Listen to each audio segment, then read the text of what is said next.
ಜಯತೆ ಹರಿರಚಿಂತ್ಯಃ ಸರ್ವದೇವೈಕವಂದ್ಯಃ ಪರಮಗುರುರಭೀಷ್ಟಾವಾಪ್ತಿದಃ ಸಜ್ಜನಾನಾಂ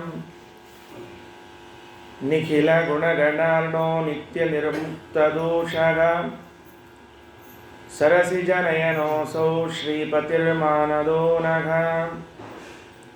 ಅಶೇಷವಾಗ್ಜಾಡ್ಯಮಲಾಪಹಂತ್ರೀ ನವಂ ನವಂ ಸ್ಪಷ್ಟಸುವಾಕ್ಪ್ರದಾಯಿನಿ ಮಮೇಘ ಜಿಹ್ವಾಗ್ರಸುರಂಗನರ್ತಕೀ ಭವಪ್ರಸನ್ನಾ ವದನೆ ಚ ಮೇ ಶ್ರೀಃ ವ್ಯಾಪ್ತಿರ್ಯಸ್ಯ ನಿಜೇ ನಿಜೇನ ಮಹಸಾ ಪಕ್ಷೇ ಸಪಕ್ಷೇ ಸ್ಥಿತಿಃ ವ್ಯಾವೃತ್ತಿಶ್ಚ ವಿಪಕ್ಷತೋऽಥ ವಿಷಗೆ ಸಕ್ತಿರ್ನ ವೈ ಬಾಧಿತೆ ನೈವಾಸ್ತಿ ಪ್ರತಿಪಕ್ಷಯುಕ್ತಿರತುಲಂ ಶುದ್ಧಂ ಪ್ರಮಾಣಂ ಸಮೇ ಭೂಯಾತ್ ತತ್ವವಿನಿರ್ಣಯಾಯ ಭಗವಾನ್ ಆನಂದತೀರ್ಥೋ ಮುನಿಃ ವಾಣಿತೆ ಕರವಾಣ್ಯಂಬ ಚರಣೋ ಹೃದಯ ಸರ್ವದಾ ಮದ್ವಾಕ್ಯಸರಣಿರ್ಭೂಯಾತ್ ಶ್ರೀಮದಾಚಾರ್ಯ ಭಾವಗ ನಮೋಸ್ತು ತಾತ್ವಿಕಾ ದೇವಾಘ ವಿಷ್ಣುಭಕ್ತಿಪರಾಯಣಾಘ ಧರ್ಮಮಾರ್ಗೇ ಪ್ರೇರಯಂತು ಭವಂತಃ ಸರ್ವಗೇವ ಹಿ ಯಸ್ಯ ವಾಕ್ ಕಾಮಧೇನುರ್ನಘ ಕಾಮಿತಾರ್ಥಾನ್ ಪ್ರಯಚ್ಛತಿ ಸೇವೇತಂ ಜಯ ಯೋಗೀಂದ್ರಂ ಕಾಮಬಾಣಚ್ಛಿದಂ ಸದಾ ಅಸ್ಮದ್ಗುರುಸಮಾರಂಭಾಂ ಟೀಕಾಕೃತ್ಪಾದಮಧ್ಯಗಾಂ ಶ್ರೀಮದಾಚಾರ್ಯಪರ್ಯಂತಾಂ ವಂದೇ ಗುರುಪರಂಪರಾಂ ಪೃಥ್ವೀಮಂಡಲಮಧ್ಯಸ್ಥಾಃ ಪೂರ್ಣಬೋಧಮತಾನುಗಾಃ ವೈಷ್ಣವಾ ವಿಷ್ಣುಹೃದಯಾಃ ತಾನ್ ನಮಸ್ಸೇ ಗುರೂನ್ ಮಮ ಆಪಾದಮೌಳಿಪರ್ಯಂತಂ ಗುರುಣಾಮಾಕೃತಿಂ ಸ್ಮರೇತ್ ತೇನ ವಿಘ್ನಾಃ ಪ್ರಣಶ್ಯಂತಿ ಸಿದ್ಧ್ಯಂತಿ ಚ ಮನೋರಥಾಃ ವೈಕುಂಠರಾಮೋ ಯಂಬವ್ರೇ ಸ್ವಯಮೇವ ಸ್ವಪೂಜಕಂ ರಘುಪ್ರಿಯಾರ್ಯ ಯೋಗೀಂದ್ರಂ ನೌಮಿ ಸಜ್ಞಾನಸಿದ್ಧಯೇ ಅಶ್ನಾತ್ಯನಂತಃ ಖಲು ತತ್ವಕೋವಿದೈಃ ಶ್ರದ್ಧಾಹುತಂ ಯನ್ಮುಖಯುಜ್ಜನಾಮಭಿಃ ನ ವೈ ತಥಾ ಚೇತನಯಾ ಬಹಿಷ್ಕೃತೆ ಹುತಾಶನೇ ಪಾರಮಹಂಸ್ಯವರ್ಯಗುಃ. ಸ್ವಸ್ತಿಯಸ್ತು. ಭಾಗವತ ಸಾರೋದ್ಧಾರದ ಮಹತ್ ಸೇವಾ ಪ್ರಶಂಸಾ ಪ್ರಕರಣ. ದೊಡ್ಡವರ ಯಾರು ಹರಿಭಕ್ತರಿದ್ದಾರೋ ಜ್ಞಾನಿಗಳಿದ್ದಾರೋ ಅವರ ಸೇವೆಯನ್ನು ಮಾಡಬೇಕು ಅನ್ನುವುದಕ್ಕೆ ಭಾಗವತ ಬಾಯಿ ತುಂಬ ಅವರನ್ನು ಹೊಗಳ್ತಾ ಇದೆ. ಪ್ರಶಂಸಾ ಚೆಂದಾಗಿ ಅವರ ಸೇವೆಯನ್ನು ಮಾಡಿರಿ. ಯಾಕೆ ಅವ್ರು ಸೇವಾ ಮಾಡಬೇಕು? ಜ್ಞಾನಿಗಳು ದೊಡ್ಡವರು ಅವ್ರು ಸೇವೆ ಮಾಡೋದರಿಂದ ಲಾಭ ಏನು ಅಂತ ಕೇಳಿದರೆ, ಅವರು ಪ್ರಸನ್ನರಾದಾಗ ಮಾತ್ರ ನಮಗೆ ಆತ್ಮೋದ್ಧಾರದ ಮಾರ್ಗವನ್ನು ತೋರಿಸ್ತಾರೆ, ಅವರು ಉಪದೇಶವನ್ನು ಮಾಡ್ತಾರೆ. ಇಲ್ಲೇ ಇದ್ದರೆ ಸರ್ವಾತ್ಮನ ಅವರೇನು ನಮ್ಮ ಕಡೆಗೆ ನೋಡೋದಿಲ್ಲ. ನಮಗೆ ಆತ್ಮೋದ್ಧಾರ, ನಮ್ಮ ಉದ್ಧಾರ ಬೇಕಾಗಿತ್ತು ಅಂತಾದರೆ ಜ್ಞಾನಿಗಳ ಸೇವೆಯನ್ನು ಮಾಡಿರಿ, ಅವರಿಂದ ಅನುಗ್ರಹ ಪಡೆದುಕೊಳ್ಳ್ರಿ ಅಂತನ್ನೋ ಮಾತನ್ನು ಭಾಗವತ ತಿಳಿಸಿಕೊಡ್ತಾ ಇದೆ.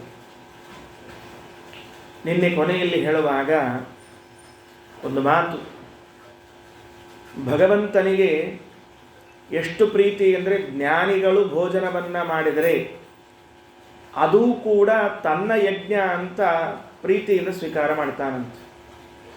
ನಾವು ಯಾರಾದರೂ ಜ್ಞಾನಿಗಳು ಊಟ ಮಾಡ್ತಾ ಇದ್ದರೆ ಅವರು ಊಟ ಮಾಡುವ ಕ್ರಮವನ್ನು ನೋಡಬೇಕು, ಅನುಸಂಧಾನ ಮಾಡಿಕೊಳ್ಬೇಕು, ಅವರು ಹೇಗೆ ಊಟ ಮಾಡ್ತಾರೆ ಅಂತ. ಪ್ರತಿಯೊಂದು ಕಾರ್ಯದಲ್ಲೂ ಕೂಡ ಭಗವಂತನ ಚಿಂತನೆಯನ್ನು ಮಾಡ್ತಾ ಊಟ ಮಾಡ್ತಾ ಇರಬೇಕಂತ ನಮ್ಮ ಗುರುಗಳು ಹೇಳ್ತಾ ಇರೋರು.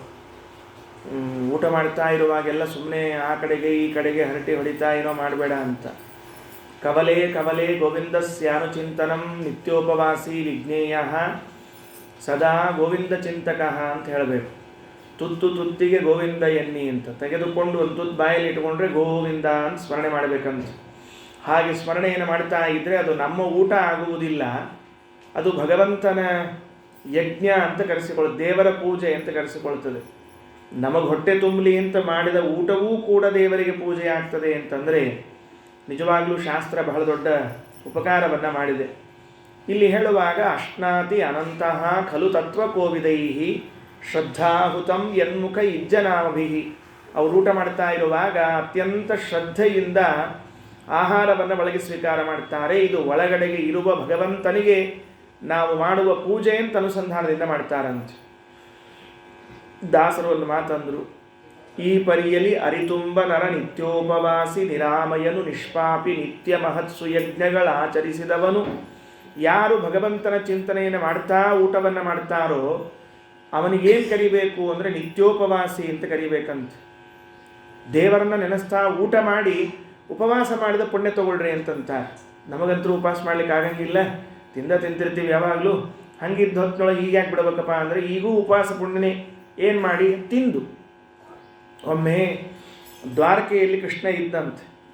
ದ್ವಾರಕ ಅಂದರೆ ಸಮುದ್ರದ ಮಧ್ಯದಲ್ಲಿದ್ದ ಭಾಗ. ಅದು ಇವತ್ತಿನ ದ್ವಾರಕ ಸಮುದ್ರದ ದಂಡಿ ಮೇಲದ, ಅದು ನಿಜವಾದ ದ್ವಾರಕ ಅಲ್ಲ. ಆಮೇಲೆ ದ್ವಾರಕ ಸ್ಥಾಪನಾ ಮಾಡಿದ್ದು. ಮೊದಲಿನ ದ್ವಾರಕ ಎಲ್ಲಿತ್ತು? ಸಮುದ್ರದ ಮಧ್ಯದಲ್ಲಿ ಇತ್ತು. ಈಗ ಅದು ಮುಳುಗೇದ ಅಂತ ನಮ್ಮ ಹಿರಿಯರ ನಂಬಿಕೆ. ಸರಿ, ಆ ದ್ವಾರಕೆಯ ಸಮುದ್ರದ ಮಧ್ಯದಲ್ಲಿ ಕೃಷ್ಣ ಸತ್ಯಭಾಮ ಮನೆಯಲ್ಲಿ ಅವತ್ತು ವಿಶೇಷವಾಗಿ ಗೋಚರನಾಗಿದ್ದಾನೆ. ಎಲ್ಲ ಕಡೆಗೆ ಇರ್ತಿದ್ದ, ಅವತ್ತು ವಿಶೇಷ ಸತ್ಯಭಾಮ ಸೇವಾ ತಗೊಳ್ತಾ ಇದ್ದ. ಆ ದಂಡೆಯ ಮೇಲೆ ದೂರ್ವಾಸರು ಬಂದಿದ್ರಂತೆ. ಅವರು ದೂರ್ವಾಸರು ಭಾಳ ಹಸಿವೆ ಆಗ್ಯದ. ಅವ್ರದ್ದೊಂದು ವಿಚಿತ್ರ ಸ್ವಭಾವ ರೀ. ಸಿಕ್ಕಾಗುವ ಮುಂಡು ಬಿಡೋದು, ಮುಂದೊಂದು 4-8 ವರ್ಷ ಊಟನೇ ಮಾಡ್ತಿರ್ಲಿಲ್ಲ ಅಂತವ್ರು. ಬೇಕು ಯಾವಾಗ ಆಗ್ತದೆ ಅವಾಗ ಊಟ ಅಂದ್ರೆ ನಿಯಮಿತ ಇಲ್ರಿ. ಬೆಳಿಗ್ಗೆ ಒಮ್ಮೆ, ಸಂಜೆಗೆ ಒಮ್ಮೆ, ಮಧ್ಯಾಹ್ನ ಒಮ್ಮೆ, ಹಿಂಗೆ ಟೈಮ್ ಪ್ರಕಾರ ಏನು ಇಟ್ಕೊಂಡಿಲ್ಲ.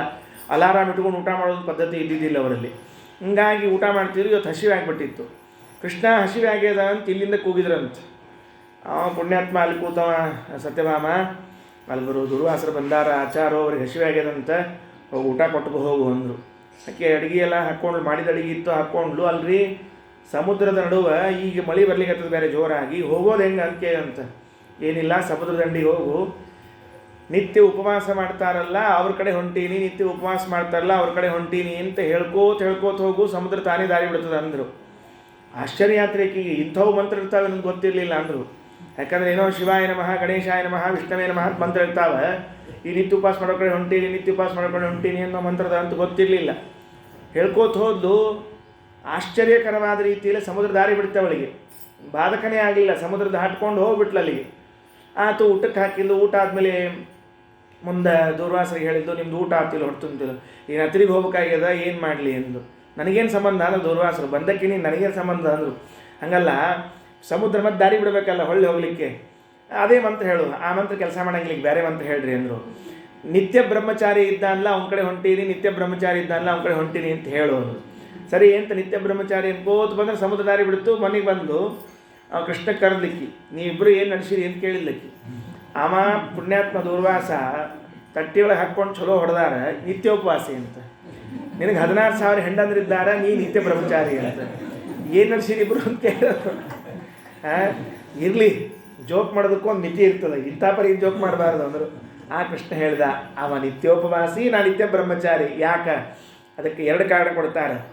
ಈ ಪರಿಯಲ್ಲಿ ಅರಿತುಂಬ ನರ ನಿತ್ಯೋಪವಾಸಿ. ಯಾರು ಭಗವಂತನ ಸ್ಮರಣೆಯನ್ನು ಮಾಡ್ತಾ ಊಟವನ್ನು ಮಾಡ್ತಾರೋ ಅವನು ನಿತ್ಯೋಪವಾಸಿ ಅಂತ ಕರೆಸ್ಕೊಳ್ತಾನೆ. ಕವಲೆ ತುತ್ತಿಗೆ ಗೋವಿಂದ ಗೋವಿಂದ ಸ್ಮರಣೆ ಮಾಡ್ತಾ ಊಟ ಮಾಡ್ತಾ ಇದ್ದರೆ ಉಪವಾಸ ಮಾಡಿದ ಪುಣ್ಯ ಉಂಟು. ಹಾಗಾಗಿ ಹರಿಸ್ಮರಣೆಯನ್ನು ಮಾಡ್ತಾ ಊಟ ಮಾಡಬೇಕು. ಫೇಸ್ಬುಕ್ ನೋಡ್ತಾ, ಯೂಟ್ಯೂಬ್ ನೋಡ್ತಾ, ರೀಲ್ಸ್ ನೋಡ್ತಾ ಅವು ಒದರ್ತಿರ್ತಾವೆ, ಅಲ್ಲಿ ಕೆಟ್ಟು ಒದರ್ತಿರ್ತಾವೆ, ಚೀರ್ತಿರ್ತಾವೆ, ಅವ್ನು ನೋಡ್ಕೋತ ಊಟ ಮಾಡೋದು. ಅನ್ನ ಅಂಥದ್ದು ಹೋಗಿರ್ತದೆ ಹೊಟ್ಟೆಯಾಗ, ಬುದ್ಧಿನೂ ಅಂಥದ್ದು ಹುಡ್ತದೆ ನಮಗೆ.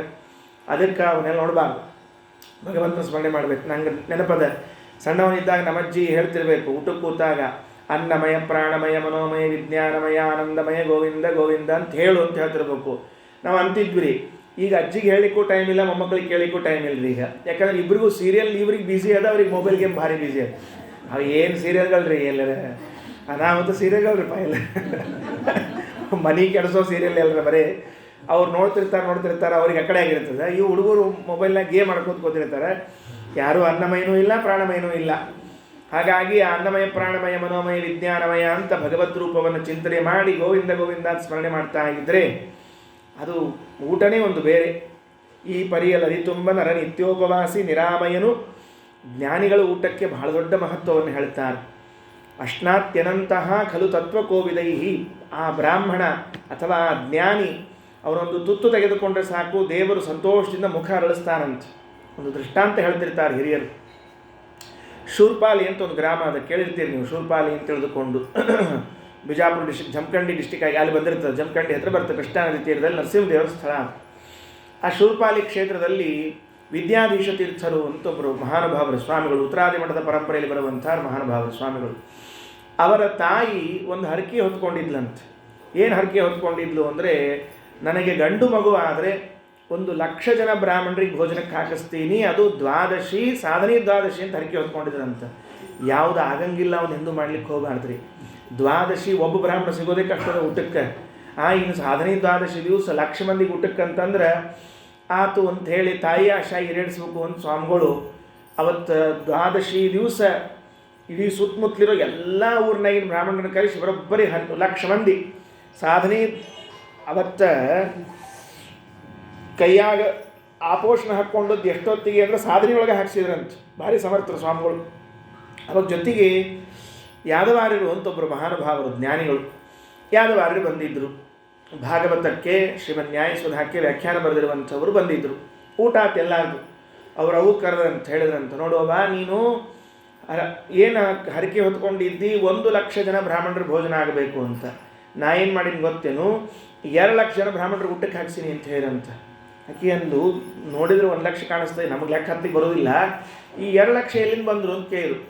ಆ ಯಜಮಾನರೊಬ್ಬರೇ ಊಟ ಮಾಡಿದ ಸ್ಥಳ ಇತ್ತಲ್ಲ, ಇಲ್ಲಿ ಬಾ ಇಲ್ಲಿ ಅಂದ್ರೆ ಏನು ಬ್ರಾಹ್ಮಣರು ಎಲ್ಲಿ ತೆಗಿತಿ ಇಲ್ಲ ಅಂದರೆ ಅವಶ್ಯ ಊಟ ಆಮೇಲೆ ನಾವು ತೆಗಿತೀವಿ, ನಾವು ಭಾಳ ಪ್ರೀತದ. ಆ ಎಲೆ ತೆಗಿ ಅಂದರು. ಒಂದು ಎಲೆ ಸರಿಸಿದ್ರು, ಅಲ್ಲಿ ಇನ್ನೊಂದು ಎಲೆ ಇದ್ದೇ ಬಿಡ್ತು. ಈ ಒಂದೇ ಎಲೆ ಸರಿಸಿದ್ರೆ ಇನ್ನೊಂದು ಎಲೆ ಆ ಜಗಕ್ಕಿತ್ರಿ. ಮತ್ತೆ ಸರಿಸಿದ್ರು, ಮತ್ತೊಂದು ಎಲೆ ಕಾಣಿಸ್ತು. ಎಳಿತಾ ಹೋಗ್ತಿದ್ರೆ 100 ಎಲೆ ಆದರೂ ಇನ್ನೂ ಎಲೆ ಬರ್ತಾನೆ ಇದೆ. ಅದಕ್ಕೆ ಹೇಳಿದ್ರು, ನೀ ಹಿಂಗೆ ಹೇಳಿದ್ರೆ ಬರೋಬ್ಬರಿ 1,00,000 ಎಲೆ ಬರ್ತಾನೆ ನೆನಪಿಟ್ಕೊ ಅಂತ ಹೇಳೋರು. ಯಾಕೆ? ಅಷ್ಟಾತ್ಯನಂತಹ ಖಲು ತತ್ವ ಕೋವಿದೈಹಿ. ಒಬ್ಬ ಜ್ಞಾನಿ ಊಟ ಮಾಡಿದ್ರೆ 1,00,000 ಜನ ಬ್ರಾಹ್ಮಣರು ಊಟ ಮಾಡಿದಷ್ಟು ತಾಕತ್ತಿರ್ತದೆ. ಅವರು ಮಾಡುವ ಅನುಸಂಧಾನ ಅಂಥದ್ದು. ಹಾಗಾಗಿ ಭಗವಂತ ವಿಷ್ಣು ತೀರ್ಥರು ಮಹತ್ ಸೇವಾ ಪ್ರಶಂಸಾ ಪ್ರಕರಣದಲ್ಲಿ ಯಾಕೆ ಜ್ಞಾನಿಗಳಿಗೆ ನಾವು ಸೇವಾ ಮಾಡಬೇಕು ಅಂದರೆ ಈ ಉದ್ದೇಶದಿಂದ ಅಂತ ತಿಳಿಸ್ತಾ ಇದ್ದಾರೆ. ಅಷ್ಟಾತ್ಯನಂತಹ ಖಲು ತತ್ವ ಕೋವಿದೈಹಿ ಶ್ರದ್ಧಾಹುತಂ ಯನ್ಮುಖೈಜ್ಜನಾಮಭಿಃ ನವೈ ತಥಾ ಚೇತನಯಾ ಬಹಿಷ್ಕೃತೆ ಹುತಾಶನೇ ಪಾರಮಹಂಸ್ಯವರ್ಯವು. ಅಗ್ನಿಯಲ್ಲಿ ಆಹುತಿಯನ್ನು ಹಾಕ್ತೇವೆ. ಅಗ್ನಿಯಲ್ಲಿ ಹಾಕುವಾಗ ಆಹುತಿ ಅದು ಜಡವಾದ ಅಗ್ನಿ. ನಾವು ಹಾಕುವಂಥ ಆಹುತಿ ಒಳಗೆ ಅಗ್ನಿ ಇದ್ದಾನೆ, ದೇವತೆ ಇದ್ದಾನೆ. ಆದರೆ ನಮಗೆ ಆಗ ಅನುಸಂಧಾನ ಬರೋದಿಲ್ಲ. ಸುಮ್ಮನೆ ಅಗ್ನಿಯಲ್ಲಿ ತುಪ್ಪ ಹಾಕ್ತಿರ್ತೇವೆ. ಅದಕ್ಕೆ ಭಾಗವತದಲ್ಲಿ ವ್ಯಾಸರಂತಾರೆ, ಸುಮ್ಮನೆ ಆ ಅಗ್ನಿಕುಂಡದಲ್ಲಿ ತುಪ್ಪವನ್ನು ಹಾಕುವಕ್ಕಿಂತ ಅದು ಅಚೇತನ ಪ್ರತಿಮಾ, ಇದು ಚೇತನ ಪ್ರತಿಮಾ.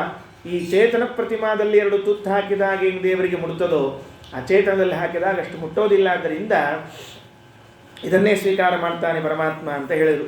ವಿಷ್ಣು ತೀರ್ಥರು ಇದಕ್ಕೆ ಅನೇಕ ರೀತಿಯ ಅರ್ಥವನ್ನು ಬರೀತಾರೆ. ಹಾಗಾದರೆ ಅವರು ಮಾಡಿದ್ದು ಮಾತ್ರ ದೇವರು ತಗೊಳ್ತಾನೆ ಅಂತ ಆದರೆ ಉಳಿದವ್ರು ಮಾಡಿದ್ದು ತಗೊಳ್ಳೋದಿಲ್ವ? ನಾವೆಲ್ಲ ಊಟ ಮಾಡಿದ್ರೆ ದೇವರು ತಗೊಳ್ಳೋದಿಲ್ವ? ನೀವು ಮಾಡಿದ್ದು ತಗೊಳ್ತಾನೆ, ಯಾರು ಮಾಡಿದ್ರು ತಗೊಳ್ತಾನೆ ದೇವರು. ಮತ್ತು ಹಾಗಾದರೆ ಜ್ಞಾನಿಗಳದ್ದು ಅಂತ ಯಾಕಂತೀರಿ? ಆದರ ಅನಾದರ ಅಷ್ಟೇ. ಜ್ಞಾನಿಗಳು ಮಾಡಿದ್ದನ್ನು ತಗೊಳ್ಳುವಾಗ ಅತ್ಯಂತ ಪ್ರೀತಿಯಿಂದ ತಗೊಳ್ತಾನೆ, ನಮ್ಮದನ್ನು ತಗೊಳ್ಳುವಾಗ ಪ್ರೀತಿಯಿಂದ ತಗೊಳ್ತಾನೆ ಅಷ್ಟೇ. ಹಾಗಾಗಿ ಮಾಡಬೇಕು ಅಂತ ಈ ಮಾತನ್ನು ಹೇಳಿದರು. ಮುಂದಿನ ಇನ್ನೊಂದು 3 ಮಾತುಗಳು 4 ಮಾತುಗಳಲ್ಲಿ ಆ ಭಗವಂತನ ಜ್ಞಾನಿಗಳ ಪ್ರಶಂಸೆಯನ್ನು ಮುಗಿಸಿ ಅನಂತರದಲ್ಲಿ ಅವರ ನಿಂದನೆಯನ್ನು ಮಾಡಬಾರದು ಅನ್ನುವುದಕ್ಕೆ ಒಂದು ಪ್ರಕರಣವನ್ನು ಹೇಳುತ್ತಾರೆ. ಇವತ್ತು ಈ ಒಂದು 4 ಶ್ಲೋಕ ಅದೊಂದು ಪ್ರಕರಣ ಹೇಳಬೇಕಾಗಿದೆ. ಯದ್ಬ್ರಹ್ಮ ನಿತ್ಯಂ ವಿರಜಂ ಸನಾತನಂ ಶ್ರದ್ಧಾ ತಪೋ ಮಂಗಳ ಮೌನ ಸಂಯಮೈ ಸಮಾಧಿನಾ ಬಿಭ್ರದಿಹಾರ್ಥ ಸಿದ್ಧಗೆ ಯತ್ರೇದ ಮಾದರ್ಶ ಇವಾವ ಭಾಸತೆ. ಯಾಕೆ ಅವರು ಸೇವೆ ಮಾಡಬೇಕು ಅನ್ನೋದಕ್ಕೆ ಮತ್ತೊಂದು ಕಾರಣ. ಅವರು ಅನುಗ್ರಹಿಸಿದರೆ ನಾವು ಭಗವಂತನನ್ನು ಕಾಣಲಿಕ್ಕೆ ಸಮರ್ಥರಾಗ್ತೇವೆ. ಅವರು ಅನುಗ್ರಹ ಮಾಡಬೇಕಷ್ಟೆ. ಜ್ಞಾನಿಗಳು ಮಹಾತ್ಮರ ಸೇವೆಯನ್ನು ಮಾಡಿದಾಗ ಅವರು ಉಪದೇಶವನ್ನು ಮಾಡುತ್ತಾರೆ. ಬರೇ ಉಪದೇಶವನ್ನಲ್ಲ, ಆ ಉಪದೇಶದ ಪರಿಣಾಮವಾಗಿ ಭಗವದ್ ದರ್ಶನವನ್ನು ಮಾಡಿಕೊಳ್ಳುತ್ತೇವೆ. ಎಲ್ಲಿ ಅಂತ ಕೇಳಿದ್ರೆ ಎಲ್ಲೋ ಹೊರಗಡೆಗೆ ಅಲ್ಲ, ನಮ್ಮ ಮನಸ್ಸಿನಲ್ಲಿಯೇ, ನಮ್ಮ ಹೃದಯದಲ್ಲಿಯೇ ನಾವು ಭಗವಂತನನ್ನು ಕಾಣುತ್ತೇವೆ. ಸಮಾಧಿನ ಬಿಭ್ರದಿಹಾರ್ಥ ಸಿದ್ಧಗೆ, ಸಮಾಧಿ ಅವಸ್ಥೆಯಲ್ಲಿ ಹೋಗಿ ಆ ಮೋಕ್ಷ ಸಿದ್ಧಿಗಾಗಿ ಭಗವಂತನನ್ನು ಕಾಣ್ತೇವೆ. ಎಷ್ಟು ಸ್ಪಷ್ಟವಾಗಿ ಅಂದರೆ ಯತ್ರ ಇದಂ ಆದರ್ಶ ಇವಾವ ಭಾಸತೆ. ಕನ್ನಡಿಯಲ್ಲಿ ನಮ್ಮ ಮುಖವನ್ನು ನಾವು ನೋಡಿಕೊಂಡ್ರೆ ಹೇಗಿರ್ತದೋ ಹಾಗೆ ಭಗವಂತನನ್ನು ಕಾಣಲಿಕ್ಕೆ ಸಾಧ್ಯ ಆಗ್ತದೆ ಅಂತ ಒಂದು ಮಾತು ಹೇಳ್ತಾರೆ. ಪ್ರಸಂಗ ಇದೆ ಅನ್ನೋದಕ್ಕೆ ಒಂದು ತತ್ವವನ್ನು ಬಿಡಿಸುವ ಪ್ರಯತ್ನ ಮಾಡ್ತೇನೆ. ಅನೇಕ ಬಾರಿ ಪುರಾಣದಲ್ಲಿ ಅಪರೋಕ್ಷ ಜ್ಞಾನ ಭಗವಂತನ ಸಾಕ್ಷಾತ್ಕಾರ ಅಂತ ಕೇಳಿರ್ತೇವೆ. ಏನದು ಸಾಕ್ಷಾತ್ಕಾರ ಅಂದರೆ ಆಗೋದು? ಹೇಗಾಗ್ತದೆ ಸಾಕ್ಷಾತ್ಕಾರ ಅದು ದೇವರದ್ದು?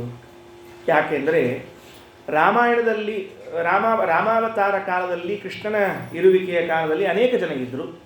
ಅವರೆಲ್ಲರೂ ಅವತ್ತು ಭಗವಂತನನ್ನು ಕಣ್ಣಿನಿಂದ ನೋಡಿದ್ದಾರೆ. ಹಾಗಾದರೆ ಅದೆಲ್ಲವೂ ಕೂಡ ಸಾಕ್ಷಾತ್ಕಾರವ? ವ್ಯಾಸಾವತಾರ ಆಗಿತ್ತು, ವೇದವ್ಯಾಸ ದೇವರು ನೋಡಿದವರು 100 ಜನ, 1000 ಜನ. ಹಾಗಾದರೆ ಅವರಿಗೆಲ್ಲರಿಗೂ ಕೂಡ ಸಾಕ್ಷಾತ್ಕಾರವ? ಸಾಕ್ಷಾತ್ಕಾರ ಅಂದರೆ ಏನಾಗಬೇಕು, ಯಾವುದರಿಂದ ಆಗಬೇಕು, ಹೇಗೆ ಭಗವಂತನನ್ನು ಕಾಣೋದು ಅಂತ ಹೇಳಿದ್ರೆ ಉಪನಿಷತ್ತು ಹೇಳ್ತದೆ, ನಿಮ್ಮ ಈಗೇನು ಹೊರಗಿನ ಕಣ್ಣಿದೆ, ಯಾವುದರಿಂದ ನೀವು ಜಗತ್ತನ್ನು ನೋಡ್ತಾ ಇದ್ದೀರಿ, ಇದೇ ಕಣ್ಣಿನಿಂದ ದೇವರನ್ನು ಕಂಡ್ರೆ ಅದು ಸಾಕ್ಷಾತ್ಕಾರ ಅಂತ ಕರೆಸಿಕೊಳ್ಳುವುದಿಲ್ಲ. ಅಲ್ಲ, ಭಗವಂತನು ಸಾಕ್ಷಾತ್ಕಾರಗೊಳ್ಳುತ್ತಾನೆ ಅಂದರೆ ಕಣ್ಣಿನಿಂದ ದೇವರನ್ನ ಕಂಡೆ ಅಂತ ಅರ್ಥ ಮಾಡಬೇಡ್ರಿ. ಮತ್ತೆ ಹೇಗೆ ಕಾಣಬೇಕು ಅಂತ ಕೇಳಿದ್ರೆ, ಮನಸ್ಸಿನಿಂದ ಭಗವಂತನನ್ನು ಕಂಡಾಗ ಮಾತ್ರ ಅದು ಸಾಕ್ಷಾತ್ಕಾರ ಅಂತ ಕರೆಸಿಕೊಳ್ಳುತ್ತದೆ. ಮನಸ್ಸಿನಿಂದ ಕಾಣಬೇಕು. ಯಾವ ಅವಸ್ಥೆಯಲ್ಲಿ? ಸಮಾಧಿ ಅವಸ್ಥೆಯಲ್ಲಿ ಹೊರಗಿನ ಎಲ್ಲ ವಿಷಯಗಳ ಸಂಪರ್ಕ ಕಳೆದು ಹೋಗಿ ಕೇವಲ ಒಳಗೆ ಕೂತಿರ್ತದೆ. ಹೇಗೆ ಬಹಳ ಜೋರಾಗಿ ಪ್ರವಾಹ ಬಂದರೆ ಆ ಊರಿನ ಸುತ್ತಮುತ್ತಲು ನೀರು ಬಂದು ಹೊರಗಿನ ಸಂಪರ್ಕಗಳೆಲ್ಲ ಕಡಿತಗೊಂಡು ಕೇವಲ ಹಳ್ಳಿಯ ಒಳಗೆ ಕೂತಿರ್ತೀವೋ, ಊರಿನಲ್ಲಿ ಕುಳಿತಿರ್ತೀವೋ, ಹಾಗೆ ನಾವು ಒಳಗಡೆಗೆ ಇದ್ದಾಗ ಮನಸ್ಸಿನಿಂದ ಮಾತ್ರ ಭಗವಂತನನ್ನು ಕಾಣಬೇಕು. ಹೌದು, ಮನಸ್ಸಿನಿಂದ ಕಾಣಬೇಕು ಅಂದರೆ ಮನಸ್ಸಿನಿಂದ ಕಾಣಲಿಕ್ಕೆ ಬರ್ತದ? ಸುಮ್ಮನೆ ಏನೋ ನೀವು ಹೇಳ್ತೀರಿ ಅಂತ ನಾವು ಹೂ ಅನ್ಬೇಕು. ಯಾಕಂದರೆ ಪುರಾಣಕ್ಕೆ ಬಂದಿರ್ತೀರಿ ನೀವು ದೂರಿಂದ, ಮತ್ತು ನಮಗೂ ಕೇಳಬೇಕಾಗಿರ್ತಂತ ಹೂ ಅನ್ಬೇಕು ಅಂದರೆ ಅಲ್ಲ. ಮನಸ್ಸಿನಿಂದ ನಾವು ಭಗವಂತನ ರೂಪವನ್ನು ಕಾಣಲಿಕ್ಕೆ ಬರ್ತದೆ. ದೃಷ್ಟಾಂತ ಹೇಳ್ತೀನಿ ಕೇಳ್ರಿ. ಸ್ವಪ್ನವನ್ನು ಕಾಣ್ತೀರೋ ಇಲ್ವೋ ಎಲ್ಲರೂ ಕೂಡ? ಹಾಗಾದರೆ ಸ್ವಪ್ನದಲ್ಲಿ ನಿಮಗೇನು ಕಣ್ಣಿತ್ತೇನು? ಏನು ಕಣ್ಣಿತ್ತೇನಿಲ್ಲ, ನೋಡಲಿಕ್ಕೇನಿತ್ತು? ಸ್ವಪ್ನವನ್ನು ಕಾಣಲಿಕ್ಕೆ ಇದ್ದದ್ದೇನು? ಒಂದೇ ಒಂದು ಮನಸ್ಸು. ಹಾಗಾದರೆ ಮನಸ್ಸಿನಿಂದಲೇ ಸ್ವಪ್ನವನ್ನು ಕಂಡಿದ್ದೀರಿ ಅಂತ ಆದರೆ ಮನಸ್ಸಿಗೆ ನೋಡುವ ತಾಕತ್ತು ಇದೆ ಅಂತ ಆಯ್ತಲ್ಲ. ಹಾಗಾದರೆ ಮಲಗಿದ್ದೀರಿ, ಒಳ್ಳೆ ಕನಸುಗಳು ಬೀಳ್ತದೆ, ಆ ಎಲ್ಲ ಕನಸುಗಳನ್ನು ನೋಡ್ತಿರ್ತೀರಿ. ನೋಡುವಾಗ ಕಣ್ಣು ಕೆಲಸ ಮಾಡೋದಿಲ್ಲ, ಕಿವಿ ಕೆಲಸ ಮಾಡೋದಿಲ್ಲ, ಯಾವುದು ಇಂದ್ರಿಯ ಕೆಲಸ ಮಾಡೋದಿಲ್ಲ. ಬಹಿರಿಂದ್ರಿಯಗಳು ಯಾವುದೂ ಕೆಲಸ ಮಾಡದೇ ಇದ್ದರೂ ಸ್ವಪ್ನ ದರ್ಶನವಾಗ್ತದೆ. ಯಾಕೆ ಅಂದರೆ 11ನೇ ಇಂದ್ರಿಯ, ಅದಕ್ಕೆ ಸಂಸ್ಕೃತದಲ್ಲಿ ಅಂತಃಕರಣ ಅಂತ ಕರೀತಾರೆ. ನಮ್ಮ ಕನ್ನಡದೊಳಗೆ ಅಂತಃಕರಣ ಅಂದರೆ ಬೇರೆ ಅರ್ಥದ್ರಿ. ಮತ್ತು ಅಂತಃಕರಣ ಅಂದರೆ ಅರ್ಥ ಅಲ್ಲ, ಅಂತಃಕರಣ ಅಂದರೆ ಮನಸ್ಸು ಅಂತ ಅರ್ಥ. ಇಲ್ಲಿ ಆ ಮನಸ್ಸಿದೆಯಲ್ಲ, ಮನಸ್ಸೆಂಬ 11ನೇ ಇಂದ್ರಿಯದಿಂದ ಭಗವಂತನನ್ನು ಕಂಡರೆ ಆಗ ಅದು ಸಾಕ್ಷಾತ್ಕಾರ ಅಂತ ಕರೆಸಿಕೊಳ್ಳುತ್ತದೆ. ಅವನೇ ಕಾಣಬೇಕು.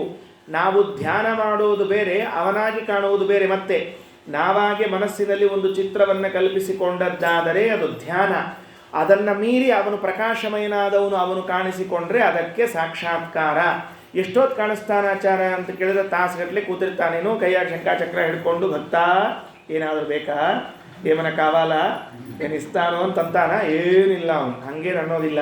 ಎಷ್ಟೊತ್ತು ಕಾಣ್ತದೆ? ಕಣ್ಣಿನ ರೆಪ್ಪೆಯನ್ನು ಬಡಿದು ತೆಗಿತೀರಲ್ಲ 1 ಸೆಕೆಂಡು, ಅದು ಎಷ್ಟು ಸೆಕೆಂಡ್ ಅದೋ ಗೊತ್ತಿಲ್ಲ. ಅದರಲ್ಲಿ 6 ಭಾಗ ಮಾಡಬೇಕು. ಅದರ 1 ಭಾಗ ಇದೆಯಲ್ಲ ಅಷ್ಟು ಮಾತ್ರ ನಮಗೆ ಕಾಣಿಸೋದು. ಅಷ್ಟು ಕಾಣಿಸಿದ್ದಕ್ಕೇನೆ ಇಷ್ಟು ಪರಿಸ್ಥಿತಿ ನಮ್ಮದು. ಇನ್ನು ಪೂರ್ಣ ಕಾಣಿಸಿಬಿಟ್ರೆ ಏನಾಗ್ತದೆ? ಹಾಗಾದರೆ ಅಪರೋಕ್ಷ ಜ್ಞಾನ, ಭಗವಂತನ ಸಾಕ್ಷಾತ್ಕಾರ ಆಗುವುದು ಮನಸ್ಸಿನಿಂದ. ಅದು ಎಷ್ಟು ಹೊತ್ತು ಅಂತ ಕೇಳಿದ್ರೆ, ಕಣ್ಣಿನ ರೆಪ್ಪೆ ಬಡಿದು ತೆಗೆಯುವಾಗ ಎಷ್ಟು ಕ್ಷಣ ಬೇಕೋ ಅದರಲ್ಲಿನ 6 ಭಾಗವನ್ನು ಮಾಡಿದಾಗ 1 ಭಾಗ ಎಷ್ಟು ಅವಕಾಶವೋ ಅಷ್ಟೇ ಭಗವಂತ ನಮಗೆ ಕಾಣಿಸುವುದು ಅನ್ನೋ ಅರ್ಥವನ್ನು ಮಾಡಿಕೊಳ್ಳಬೇಕು. ಇಷ್ಟು ಆಗುವುದು ಯಾರಿಂದ ಅಂತ ಕೇಳಿದ್ರೆ ಜ್ಞಾನಿಗಳ ಅನುಗ್ರಹದಿಂದ. ಅದಕ್ಕೆ ಮಹತ್ ಸೇವಾ ಮಾಡಬೇಕು ಅಂತ. ಇದು ಏನೋ ಭಾಗವತದ ಶ್ಲೋಕಗಳನ್ನು ಏನು ಹೇಳಿದ್ದಾರೆ ಇಷ್ಟೊತ್ತು, ಅದು ಯಾರ್ಯಾರೋ ಭಗವದ್ಭಕ್ತರು ಹೇಳಿರುವಂಥ ಮಾತು.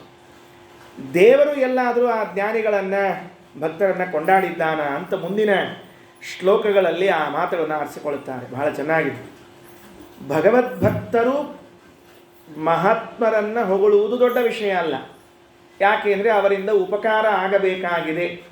ನನಗೆ ರಾಯರಿಂದ, ನನಗೆ ವಾದಿರಾಜಸ್ವಾಮಿಗಳಿಂದ, ನನಗೆ ಶ್ರೀಪಾದರಾಜರಿಂದ, ನನಗೆ ಜಗನ್ನಾಥದಾಸರಿಂದ ಅನುಗ್ರಹ ಆಗಬೇಕಾಗಿದೆ. ಅದಕ್ಕಾಗಿ ನಾನು ಅವರ ಸ್ತೋತ್ರ ಮಾಡ್ತೇನೆ. ಭಗವಂತನಿಗೆ ಯಾರಿಂದ ಏನಾಗಬೇಕಾಗಿದೆ? ಏನಿಲ್ವಲ್ಲ. ಹಾಗಿದ್ದರೂ ಭಗವಂತ ಭಾಗವತದಲ್ಲಿ ಜ್ಞಾನಿಗಳ ಪ್ರಶಂಸೆಯನ್ನು ಮಾಡಿದ್ದು ಉಂಟು, ಅವರ ಸೇವೆಯನ್ನು ಮಾಡಿದ್ದು ಉಂಟು. ಹಾಗಾದರೆ ಭಗವಂತನೇ ತಾನೇ ಅವರ ಸೇವೆಯನ್ನು ಮಾಡ್ತಾನೆ, ತಾನೇ ಅವರ ಪ್ರಶಂಸೆಯನ್ನು ಮಾಡ್ತಾನೆ ಅಂದರೆ ನಾವು ಮಹತ್ ಸೇವೆಯನ್ನು ಮಾಡಲೇಬೇಕು ಅಂತ ಅರ್ಥ. ಅದು ಹೇಳುವ ಮಾತು. ಯಸ್ಯಾಮೃತಾಮಲ ಯಶ್ರವಣಾವಗಾಘ ಸದ್ಯಃ ಪುನಾತಿ ಜಗದಾಶ್ವಪಚಂ ವಿಕುಂಠಗ ಸೋಹಂ ಭವದ್ಭ್ಯ ಉಪಲಬ್ಧ ಸುತೀರ್ಥ ಕೀರ್ತಿ ಛಿಂದ್ಯಾಂ ಸ್ವಬಾಹುಮಪಿ ವಃ ಪ್ರತಿಕೂಲ ವೃತ್ತಿಂ. ಭಾಗವತದ ತೃತೀಯ ಸ್ಕಂದದಲ್ಲಿ ಬರುವಂಥ ಒಂದು ಪ್ರಸಂಗ. ಸನಕಾದಿಗಳು ಬಂದಿದ್ದಾರೆ. ನೀವು ಭಾಗವತ ಕೇಳಿದ್ದೀರಿ ಅಂತ ಇಟ್ಕೊಂಡು ನಾನು ಮುಂದೆ ಹೊರಟಿರ್ತೇನೆ. ಇಲ್ಲ ಆಚಾರ ನಾ ಕೇಳಿಲ್ಲ, ನೀವು ಅದನ್ನು ಹೇಳ್ರಿ ಅಂದರೆ ನಾನು ಅದನ್ನು ಹೇಳ್ಕೊತ ಹೋಗ್ತೀನಿ. ಯಾಕಂದರೆ ನಿಮ್ಮೇಲೆ ಡಿಪೆಂಡ್ ಆಗಿರ್ತದೆ. ಈಗ ಏನಾಗಿದೆ ಅಂದರೆ, ಸನಕಾದಿಗಳೇನಿದ್ದಾರೆ ಇವರು ಭಗವಂತನ ದರ್ಶನ ಮಾಡಿಕೊಳ್ಬೇಕು ಅಂತ ಬಂದ್ರಂತೆ. ಅವ್ರು 4 ಜನ ಇದ್ದಾರೆ. ಸನಕ, ಸನಂದನ, ಸನತ್ಕುಮಾರ, ಸನಾತನ ಅಂತ 4 ಜನ. ಆ 4 ಜನರು ದೇವರ ದರ್ಶನಕ್ಕೆ ಬಂದಿದ್ದಾರೆ. ಎಷ್ಟು ವಯಸ್ಸಿತ್ತು ಗೊತ್ತೇನು ಅವರಿಗೆ ಬಂದಾಗ? ಅವ್ರು ಹೆಂಗೆ ಕಾಣಿಸ್ತಿದ್ರು ಅಂದರೆ, ವಸ್ತ್ರವೇ ಇಲ್ಲದೆ ಇರುವ ಬಾಲಕರಂತೆ, ಚಿಕ್ಕ ಚಿಕ್ಕ ಬಾಲಕರಂತೆ ಕಾಣ್ತಾ ಇದ್ದಾರೆ. 5 ವರ್ಷದ್ದೋ 6 ವರ್ಷದ್ದೋ ಮಗು, ಇನ್ನೂ ಅಂಗಿ ಪ್ಯಾಂಟು ಶರ್ಟು ಯಾವುದು ಹಾಕ್ಕೊಳ್ತಿರ್ಲಿಲ್ಲ. ಅಂತಹ ವಯಸ್ಸಿನ ಮಕ್ಕಳು ಇದ್ದಂತೆ ಇರುವ ಅವರು ದೇಹದಿಂದ, ಬುದ್ಧಿಯಿಂದ, ಜ್ಞಾನದಿಂದ ಪೂರ್ವೇಶಾಪಿ ಪೂರ್ವಜಾಹ ಅವರು ಬಂದಿದ್ದಾರೆ. ಈ ಜಯ ವಿಜಯರು ಅವ್ರನ್ನ ತಡೆದ್ರು. ಯಾಕೆ? ಏನು ಸಣ್ಣ ಸಣ್ಣ ಹುಡುಗರು ಇವೆಲ್ಲ ಒಳಗೆ ಹೋಗ್ತಾವ, ಎಲ್ಲರೇ ಮಲ್ಕೊಂಡು ಅವನು ನಾರಾಯಣ ಸುಮ್ಮಲಿಗಿರ್ತಾನೆ ಪಾಪ, ಅವನ ಪಾಡಿಗೆ ಅವನು ಇವಾಗ ಡಿಸ್ಟರ್ಬ್ ಮಾಡ್ತಾರೆ ಅಂತ ತಿಳ್ಕೊಂಡು ಹೇಳಿ, ಅವ್ನು ನಮ್ಮ ನಾರಾಯಣಂದೊಂದು ಯಾವಾಗಲೂ ಒಂದೇ ಚಿತ್ರ ರೀ, ಟಿ ವಿಯಾಗ ತೋರಿಸ್ಲಿ, ಸಿನಿಮಾದಾಗ ತೋರಿಸ್ಲಿ, ಫೋಟೋದಾಗ ತೋರಿಸ್ಲಿ, ಅವ್ನು ಮಲ್ಕೊಂಡೇ ಇರ್ತಾನೆ. ಅವ್ನು ಮಲ್ಕೊಂಡಾಗರೆ ಅಟ್ಲೀಸ್ಟ್ ಅವ್ನು ಶಂಖಾಚಕ್ರ ತೆಗೆದಿಳ್ತಾನಂತ ಕಾಮನ್ ಸೆನ್ಸು ಇಲ್ಲರಿ ಫೋಟೋ ತೆಗಿಯೋರಿಗೆ. ಅವ್ರೇನು ಹಿಂಗೆ ಹಿಡ್ಕೊಂಡು ಕೂತಿರ್ಬೇಕ್ರಿ, ಹಿಂಗೆ ಹಿಡ್ಕೊಂಡು ಮಲ್ಕೊಂಡಿರ್ಬೇಕು. ಕಿರೀಟು ಹಾಕ್ಕೊಂಡು ಮಲ್ಕೋಬೇಕು, ಹಿಂಗೆ ಮಲ್ಕೋಬೇಕು.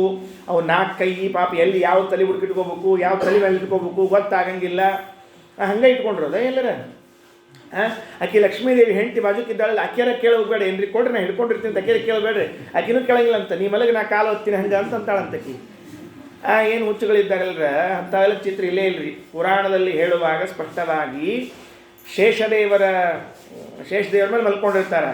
ಆ ಶೇಷದೇವರ ಹೆಡೆಗಳಿವೆಯಲ್ಲ, ಒಂದೊಂದು ಹೆಡೆಗೆ ಒಂದೊಂದು ಆಯುಧವನ್ನು ತೂಗು ಹಾಕಿರ್ತಾನಂತೆ ದೇವರು ಮಲ್ಕೊಂಡಾಗ. ನೆನಪಿಟ್ಟುಕೊಳ್ರಿ, ಕಲ್ಪನೆ ಇಲ್ಲ ನಮಗದೆಲ್ಲ. ಅದು ಕಲ್ಕಿ ಪುರಾಣ ಅಂತ ಒಂದು ಪುರಾಣ ಇದೆ. ಆ ಪುರಾಣದಲ್ಲಿ ಹೇಳುವಾಗ ಈ ಮಾತು ಬರ್ತದೆ. ಶಂಖ ಚಕ್ರವನ್ನು ಒಂದು ಕಡೆಗೆ ಇಟ್ಟಿರ್ತಾನೆ, ಶಂಖವನ್ನು ಒಂದು ಕಡೆ ಇಟ್ಟಿರ್ತಾನೆ. ಹೀಗೆ ಒಂದೊಂದನ್ನು ಒಂದೊಂದು ಕಡೆಗೆ ಇಡ್ತಾ ಬಂದು ಎಲ್ಲ ಫ್ರೀ ಮಾಡಿಕೊಂಡು ಪರಮಾತ್ಮ ಎಲ್ಲವನ್ನ ತೆಗೆದು ತಾನು ಹಾಯಾಗಿ ಮಲ್ಕೊಂಡಿರ್ತಾನೆ. ಆಗ ಲಕ್ಷ್ಮೀದೇವಿ ಅವನ ಪಾದ ಸೇವಾ ಮಾಡ್ತಿರ್ತಾಳೆ ಹೊರತಾಗಿ ಅವ ಹಿಂಗೆ ಹಿಡ್ಕೊಂಡು ಕೂತಿರ್ತಾನೆ, ಹಿಂಗೆ ಮಾಡ್ತಿರ್ತಾನೆ ಅಂತ ತಿಳಿಬೇಡಿ.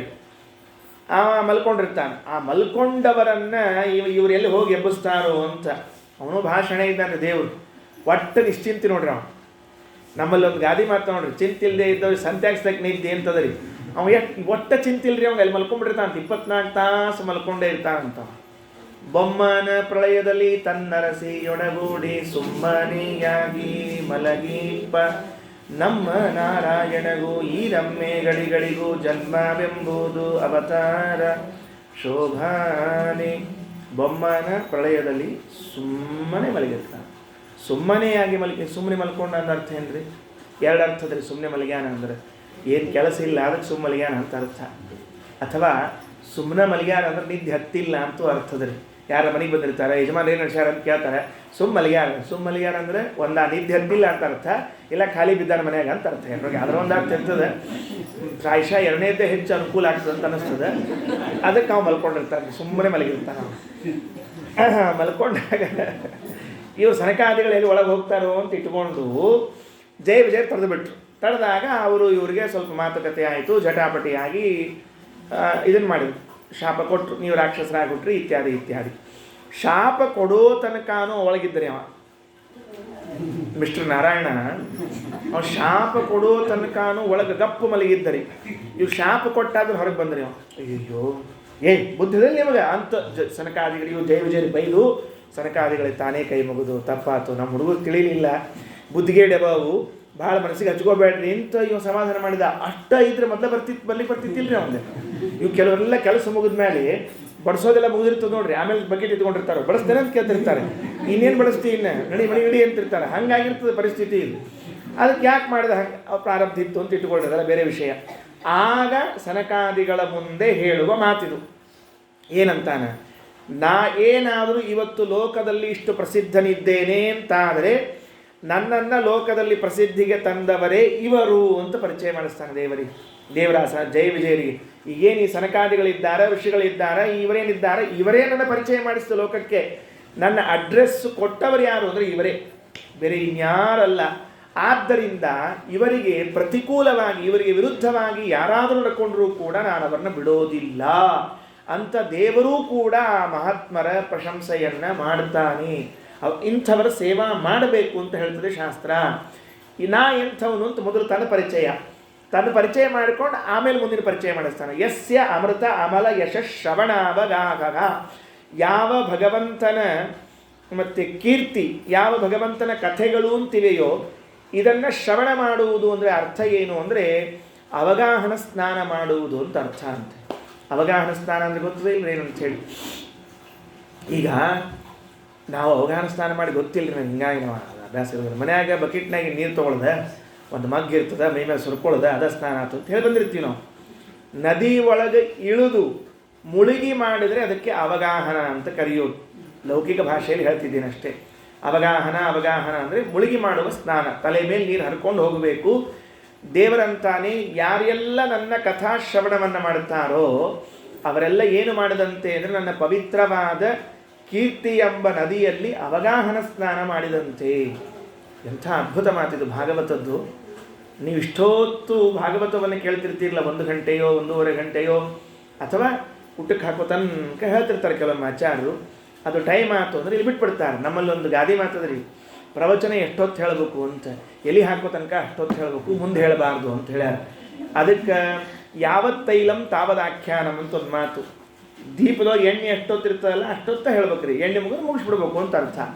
ಹೀಗಾಗಿ ಅದು ಈ ಊಟ ಇದು ದಿವಸ ಪ್ರವಚನ ಇರ್ತದೆ ನೋಡ್ರಿ, ಸ್ವಲ್ಪ ನೋಡ್ಕೊಂಡು ಹೇಳೋದು ಚಲೋ ರೀ ಅವತ್ತು. ಯಾಕಂದರೆ ಒಮ್ಮೆ ಹಿಂಗೆ ಆಗಿತ್ತು. ನಾವು ಮೊದಲೇ ತಡ ಮಾಡಿ ಹೋಗೋ ಕಂಪ್ನಿ, ಎಲ್ಲರ ಊಟಕ್ಕೆ ಕರೆದ ಹೊತ್ತಿನೊಳಗೆ ತಡ ಮಾಡಿ ಹೋದ್ವಿ. ಅವು ಜನ ಎಲ್ಲ ನಿಮ್ಮಂಗೆ ಲಘು ಬಂದು ಕೂತ್ಬಿಟ್ಟು ಪಾಪ ಹಸಿವೆ ಆಗಿಬಿಟ್ಟದ, ಅವ್ರಿಗೆ ಕೆಟ್ಟ ಹಸದ. ಆಚಾರ ಬಂದರು ಅಂತ ನಮ್ಮನ್ನು ಕರ್ಕೊಂಡು ಹೋಗಿ ಕೂಡಿಸಿದ್ರು. ಆಚಾರ ಪ್ರವಚನ ಹೇಳ್ರಲ್ಲ ಅಂದರು. ನಮಗೂ ಅದ ಬೇಕಾಗಿತ್ತು. ಯಾಕಂದರೆ ಮೈಕ್ ಸಿಕ್ಕರೆ ಸಾಕಾಗಿರ್ತದೆ. ಮೈಕಾಸುರನ ಆವೇಶ ಆತು, ಕೆಲವರಿಗೆ ಕಲಿಯ ಆವೇಶ, ಕೆಲವರಿಗೆ ನಮ್ಮ ಮೈಕಾಸುರನ ಆವೇಶ ಆತು. ಹೇಳ್ತೀನಿ ಶ್ರೀ ಗುರುಭ್ಯೋ ನಮಃ ಶುರು ಮಾಡಿದೆ. ಆ ಕೊನೆಗೊಬ್ರು ಕೂತಿದ್ರಿ ಹೆಣ್ಮಗಳು, ವಾಟಗ ಉಳಿಸ್ಬಿಟ್ಲ ಅಂತ ಹೇಳ್ತೀನಿ. ಖುಷಿಯಾಗಿದ್ದಕ್ಕೆ ವಾಟಗ ಉಳಿಸ್ಬಿಟ್ಲು. ವಾಟಗ ಉಳಿಸಿರಿ ಹೇಳ್ತೀನಿ, ಹಿಂದೆ ಕೂತವ್ರು 3 ಮಂದಿ ಎದ್ದು ಬಿಟ್ರಿ. ಸರ್ ನೋಡಿ ನೀರು ಬರ್ತದೆ ಅಂತ ತಿಳ್ಕೊಂಡು ಹೇಳಿ ಅವ್ರು ಎದ್ದದ್ದು ನೋಡಿ ನಾ ಏನು ಅನ್ಕೊಂಡೆ, ಈಗ ನಮ್ಮ ಪ್ರವಚನ ಭಾಳ ಹೊತ್ತಾಗ್ತದೆ ಅಂತ ತಿಳ್ಕೊಂಡು ಅವ್ರು ಮನೆಗೆ ಹೊಂಟ್ರನೋ ಅಂತ. ಇಲ್ರಿ ಬಾ ಕೂಡ್ರಿ ಲಘು ಮುಗಿಸ್ತೀನಿ ಅಂತ ನಾ ಅಂದೆ. ಅದಕ್ಕೆ ಆಕಿ ಬಾಜು ಕೂತಕ್ಕೆ ಹೇಳಿದೆ ಹೆಣ್ಮಗಳು, ಇಲ್ಲ ನೀವು ಹೇಳ್ರಿ ನೀರು ಈಗ ಅವ್ರ ಬುಡಕ್ಕೆ ಬಂದದ, ಇನ್ನು 5 ನಿಮಿಷಕ್ಕೆ ನಿಮ್ಮ ಬುಡಕ್ಕೆ ಬರ್ತದೆ ನೀರು ಅಂದರು. ನಾ ಅರ್ಥ ಮಾಡಿಕೊಂಡು ಹಿಂಗೆ ಭಾಳ ಹೊತ್ತು ಹೇಳ್ಬಾರ್ದು ಹಂಗಾರೆ, ಸ್ವಲ್ಪ ಲಘು ಮುಗಿಸಿರ್ ಚಲೋ ಅಂತ. ಅದಕ್ಕೆ ನಾವೇನು ಭಗವಂತನ ಕಥಾಶ್ರವಣವನ್ನು ಮಾಡ್ತಿರ್ತೇವೆ, ಈ ಕಥಾಶ್ರವಣ ಅಂತ ಅನ್ನುವುದೇ ಒಂದು ದೊಡ್ಡ ನದಿಯದು. ಭಗವಂತನ ಕೀರ್ತಿ ಎಂಬುದು ನದಿಯದು, ಪವಿತ್ರವಾದ ನದಿಯದು. ಯಸ್ಯಾಮೃತಾಮಲ ಯಶ ಶ್ರವಣಾವಗಾಗ. ಆ ಭಗವಂತನ ಅಮೃತಮಯವಾದ ದೋಷರಹಿತವಾದ ಯಶಸ್ಸು, ಭಗವಂತನ ಕಥೆ, ಅದೇ ದೊಡ್ಡದಾದ ನದಿ. ಅದರಲ್ಲಿ ಶ್ರವಣಾವಗಾಹ, ಯಾರು ಸ್ನಾನ ಮಾಡಿ ಎದ್ದು ಬರ್ತಾರೋ ಸದ್ಯ ಪುನಾತಿ, ಕೂಡಲೇ ಪವಿತ್ರರಾಗ್ತಾರೆ. ಇವತ್ತು ಸ್ನಾನ ಮಾಡೋದು, ಇನ್ಯಾವತ್ತೋ ಪವಿತ್ರ ಆಗೋದು ಹಿಂಗೆಲ್ಲ ಇರೋದಿಲ್ಲ. ಸ್ನಾನ ಮಾಡಿದ ಕೂಡಲೇ, ಭಗವತ್ ಕಥಾ ಶ್ರವಣ ಮಾಡಿದ ಕೂಡಲೇ ಪುನೀತರಾಗ್ತೇವೆ. ಯಾರು ಆ ಶ್ವಪಚಂ ವಿಕುಂಠ, ಕೊನೇ ವರ್ಗ ಅಂತೇನಿದೆ ನಮ್ಮಲ್ಲಿ ಸಮಾಜದಲ್ಲಿ, ಭಾಳ ಕೊನೆಗಿರ್ತಾರೆ. ಅವರಿಗೆ ದೇವರು ಅಂತ ಕಲ್ಪನೆ ಇರೋದಿಲ್ಲ, ಏನೂ ಕಲ್ಪನೆ ಇರೋದಿಲ್ಲ. ಅಂಥವರಿಗೂ ಭಗವಂತನ ಕಥಾ ಕಿವಿಗೆ ಬಿದ್ದರೆ ಕೂಡಲೇ ಅವರು ಉದ್ಧಾರ ಆಗ್ತಾರೆ. ಸೋಹಂ, ಇದೂ ಪರಮಾತ್ಮ ಹೇಳ್ತಾನೆ, ನನ್ನ ಕೀರ್ತಿಯ ಮಹಿಮಾ ಇಷ್ಟದ ಅಂತ. ನಾನು ಈ ಕೀರ್ತಿ ಇಷ್ಟೆಲ್ಲ ಪ್ರಚಾರಕ್ಕೆ ಬಂತಲ್ಲ, ಇದು ಯಾರಿಂದ? ಸೋಹಂ ಭವದ್ಭ್ಯ ಉಪಲಬ್ಧ. ಸನಕಾದಿಗಳೇ, ನಿಮ್ಮಿಂದ ನಾ ಈ ಕೀರ್ತಿಯನ್ನು ಇಷ್ಟು ಲೋಕದಲ್ಲಿ ಪಡೆದುಕೊಂಡಿದ್ದೇನೆ. ಛಿಂದ್ಯಾಂ ಸ್ವಬಾಹುಮಪ್ಯುವ ಪ್ರತಿಕೂಲ ವೃತ್ತಿ. ಒಂದು ವೇಳೆ ನನ್ನ ಕೈಗಳು, ನನ್ನ ಭುಜ ನಿಮ್ಮ ವಿರುದ್ಧವಾಗಿ ಕಾರ್ಯವನ್ನು ಮಾಡಿದರೆ ಅದನ್ನೂ ನಾನು ಕತ್ತರಿಸಿ ಬಿಡುತ್ತೇನೆ ಅಂತ ಮಾತನ್ನು ಆಡ್ತಾನೆ. ದೇವರ ಭುಜವನ್ನೇನು ಕತ್ತರಿಸ್ಲಿಕ್ಕೆ ಬರೋದಿಲ್ಲ. ಅದಕ್ಕೆ ಭಾಗವತಕ್ಕೆ ವ್ಯಾಖ್ಯಾನ ಬರೆದ ಯಾದವಾರರು ಒಂದು ಮಾತಂತಾರೆ, ಭುಜಗಳಿಂದ ಹುಟ್ಟಿದವರು ಕ್ಷತ್ರಿಯರು. ಯಾರಾದರೂ ಒಬ್ಬ ಕ್ಷತ್ರಿಯ ನಿಮ್ಮಂಥ ಮಹಾತ್ಮರ ಬ್ರಾಹ್ಮಣರ ಜ್ಞಾನಿಗಳ ವಿರೋಧವನ್ನು ಮಾಡಿದರೆ ಅವರನ್ನೂ ನಾನು ಸಂಹಾರ ಮಾಡುತ್ತೇನೆ ಅನ್ನುವಂತಹ ಮಾತನ್ನು ತಿಳಿಸಿಕೊಡ್ತಾ ಇದ್ದಾನೆ ಅಂತ ತಿಳ್ಕೊಳ್ಬೇಕು. ಹೌದು, ನೀವು ಬರೇ ಜ್ಞಾನಿಗಳ ಸೇವಾ ಮಾಡಬೇಕು ಹಿಂಗೆ ಅಂತೀರಿ, ಅವರು ಸಿಟ್ಟಿಗೆದ್ದು ನಮಗೆ ಬೈದ್ರೆ ಹೊಡೆದ್ರೆ ಅಂದ್ರೆ ಏನು ಮಾಡ್ಬೇಕು ನಾವು ಅಂತ ಕೇಳಿದ್ರಂತೆ. ಅದಕ್ಕೂ ದೇವರು ಉತ್ತರ ಹೇಳ್ತಾನೆ, ಅವ್ರು ಬೇಕಾದ ಮಾಡಲಿ, ಅವ್ರ ಬಗ್ಗೆ ನೀವು ತಲೆ ಕೆಡಿಸ್ಕೊಳ್ಳಿಕ್ಕೆ ಹೋಗಬೇಡ್ರಿ, ನಿಮ್ದಷ್ಟ ನೀವು ನೋಡ್ಕೊಳ್ರಿ ಅಂತ ದೇವರು. ಏನಂತ? ಯೇ ಬ್ರಾಹ್ಮಣಾನ್ ಮೈಧಿಯಾ ಕ್ಷಿಪತೋರ್ಚಯಂತಿ ತುಷ್ಯಧೃತಸ್ಮಿತಸುದೋಕ್ಷಿತ ಪದ್ಮವಕ್ತ್ರಾಃ ವಾಣ್ಯಾರುರಾಗಕಲಯಾತ್ಮಜವದ್ಗೃಣಂತಃ ಸಂಬೋಧಯತ್ಯಹಮಿವಾಹ ಉಪಾಸಕೃತ್ತೈಃ. ಏ ಬ್ರಾಹ್ಮಣ, ಯಾರಿದ್ದಾರೋ ಬ್ರಾಹ್ಮಣ,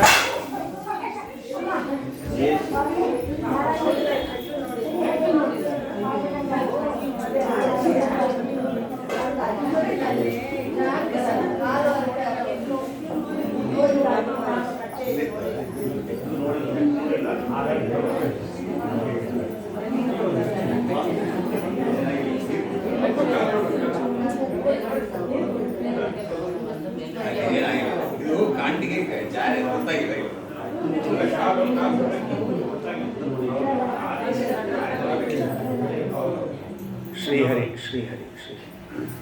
ಏ ಬ್ರಾಹ್ಮಣಾನ್ ಮೈಧಿಯಾ ಕ್ಷಿಪತೋರ್ಚಯಂತಿ ತುಷ್ಯಧೃದಃ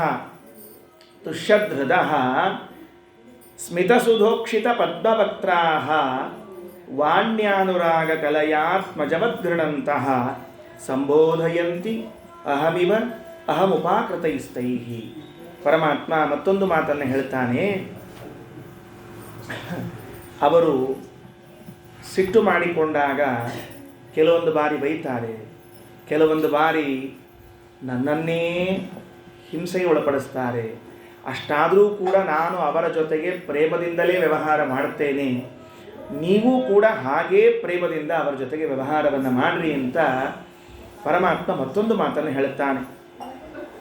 ಯಾಕೆ ಮಾಡಬೇಕು ಅಂತ ಕೇಳಿದ್ರೆ, ಮೈಧಿಯ ಆಕ್ಷಿಪತಃ ಅರ್ಚಯಂತಿ, ನಾನು ಅವರಿಗೆ ಮಾಡ್ತಿಲ್ಲ ಪೂಜೆ, ಅವರ ಅಂತರ್ಯಾಮಿಯಾಗಿರುವ ಭಗವಂತನಿಗೆ ಮಾಡ್ತಾ ಇದ್ದೇನೆ.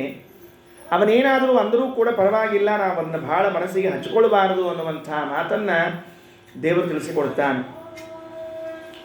ಹಿಂದಿನ ಮಾತಿನಲ್ಲಿ ಜಯ ವಿಜಯರಿಗೆ ಸನಕಾದಿಗಳಿಗೆ ಆದ ವಿರಸವನ್ನು ತಿಳಿಸುವುದಕ್ಕಾಗಿ ಭಗವಂತ ಆಡಿದ್ದು ಅವರಿಂದಲೇ ನನ್ನ ಕೀರ್ತಿ ಅಂತ ಹೇಳಿದ. ಮುಂದಿನ ಮಾತಿನಲ್ಲಿ ಹೇಳುವಾಗ ಅಕಸ್ಮಾತ್ತಾಗಿ ಅವರು ಸಿಟ್ಟು ಮಾಡಿಕೊಂಡೇನಾದರೂ ನಡ್ಕೊಂಡ್ರೂ ಅದನ್ನು ನೀವು ಮನಸ್ಸಿಗೆ ತೆಗೆದುಕೊಳ್ಳಬೇಡ್ರಿ. ಅವರ ಸಿಟ್ಟು ಕೂಡ ನಿಮಗೆ ಅನುಗ್ರಹ ರೂಪದಲ್ಲಿ ಇರ್ತದೆ, ಅದು ಕಲ್ಪನೆಗೆ ಬರೋದಿಲ್ಲ. ದೊಡ್ಡ ಅನುಗ್ರಹ ಮಾಡ್ತಾರೆ. ಹಾಗಾಗತ್ತೆ. ತನ್ನ ದೃಷ್ಟಾಂತವನ್ನು ಹೇಳುತ್ತಾನೆ. ನಾನು ನನ್ನ ಪಾಡಿಗೆ ವೈಕುಂಠದಲ್ಲಿ ಇದ್ದವನು, ನನಗೇನು ಯಾರ ಹತ್ರ ಹೋಗಬೇಕು ಏನು ಮಾಡಬೇಕು ಅಂತೇನು ಇದ್ದಿದ್ದಿಲ್ಲ. ಹಾಗಿದ್ದರೂ ಕೂಡ ಭೃಗು ಋಷಿಗಳು ಅಂತನ್ನೋರು ಬಂದು ಒದ್ರೂ ಕೂಡ ನಾನು ಹೇಗೆ ವ್ಯವಹಾರ ಮಾಡಿದೆ ಅವ್ರ ಜೊತೆಗೆ ನೋಡ್ರಿ ಅದು ಸ್ವಲ್ಪ ಅಂತ ದೇವರು ಹೇಳ್ತಾನೆ. ಅವರು ಗಂಗಾ ನದಿ ತೀರದಲ್ಲೋ ಸರಸ್ವತಿ ನದಿ ತೀರದಲ್ಲೋ ಯಜ್ಞ ಮಾಡ್ತಾ ಇದ್ದಾಗ ನಾರದರು ಬಂದು ಕೇಳಿದ್ರಂತೆ, ಯಜ್ಞವನ್ನು ಯಾರಿಗೆ ಸಮರ್ಪಣೆ ಮಾಡ್ತೀರಿ ಕೊನೆಯಲ್ಲಿ ಅಂತ ಕೇಳಿದಾಗ ಅವರೆಲ್ಲ ವಿಚಾರಕ್ಕೆ ಒಳಗಾದರು. ಯಾರಿಗೆ ನಾವು ನಿಜವಾಗ್ಲೂ ಯಜ್ಞವನ್ನು ಸಮರ್ಪಣೆ ಮಾಡೋದು ಯಾರಿಗೆ ಅಂತ ಆಲೋಚನಾಗ್ರಸ್ತರಾಗಿ, ಹಾಗಾದರೆ ಹುಡುಕಿಕೊಂಡು ಬರೋಣ ಅಂತ ತ್ರಿಮೂರ್ತಿಗಳ ಲೋಕಕ್ಕೆ ಹೋಗಿ ಬ್ರಹ್ಮದೇವರ ಮನೆಗೆ ಹೋದರು, ಅಲ್ಲೂ ಸರಿಯಾದ ಉಪಚಾರ ಸಿಗಲಿಲ್ಲ. ಕೈಲಾಸಕ್ಕೆ ಹೋದರು, ಅಲ್ಲೂ ಸರಿಯಾಗಿ ಉಪಚಾರವಾಗಲಿಲ್ಲ ಅನ್ನೋದಕ್ಕಾಗಿ ವೈಕುಂಠಕ್ಕೆ ಬಂದಿದ್ದಾರೆ. ಆದರೆ ಬರುವಾಗ ಏನಾಯಿತು ಅಂದರೆ, ವೈಕುಂಠದಲ್ಲಿ ಹಿಂದೆ ಎರಡೂ ಕಡೆಗೂ ಅವರಿಗೆ ಸರಿಯಾದ ಮಾನ ಸಿಗಲಿಲ್ಲಲ್ಲ ಅಂತನ್ನೋ ಸಿಟ್ಟು ಎಷ್ಟು ಜೋರಾಗಿತ್ತು ಅಂತ ಕೇಳಿದ್ರೆ, ಈ ವೈಕುಂಠದಲ್ಲಿ ಲಕ್ಷ್ಮಿಯನ್ನು ಆಲಿಂಗನ ಮಾಡಿಕೊಂಡು ಮಲಗಿರುವ ನಾರಾಯಣನ ಎದೆಗೆ ಹೋಗಿ ಒದ್ದು ಬಿಡ್ತಾನೆ.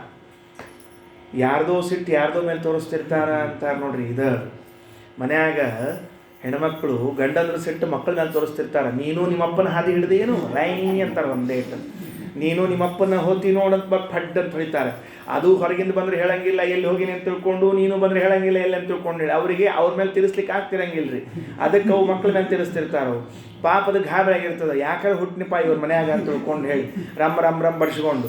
ಅದಕ್ಕೆ ಇವ್ರು ಸಿಟ್ಟು ಏನು ಮಾಡಿದ್ರು ಅಂದ್ರೆ ತಂದು ಅವ್ರ ಮೇಲೆ ಒದ್ದು ಬಿಟ್ರು. ಒದ್ರ ದೇವ್ರು ಏನು ಮಾಡಿದಾರೆ ಹೇಳಿ ನೋಡಂತ. ಆಚಾರ ಭಾಗವತದಲ್ಲಿ ವೇದವ್ಯಾಸದೇವರು ಅಂತಾರೆ, ತುಷ್ಯಧೃದಃ ಸ್ಮಿತಸುಧೋಕ್ಷಿತ ಪದ್ಮವಕ್ತ್ರಾಃ.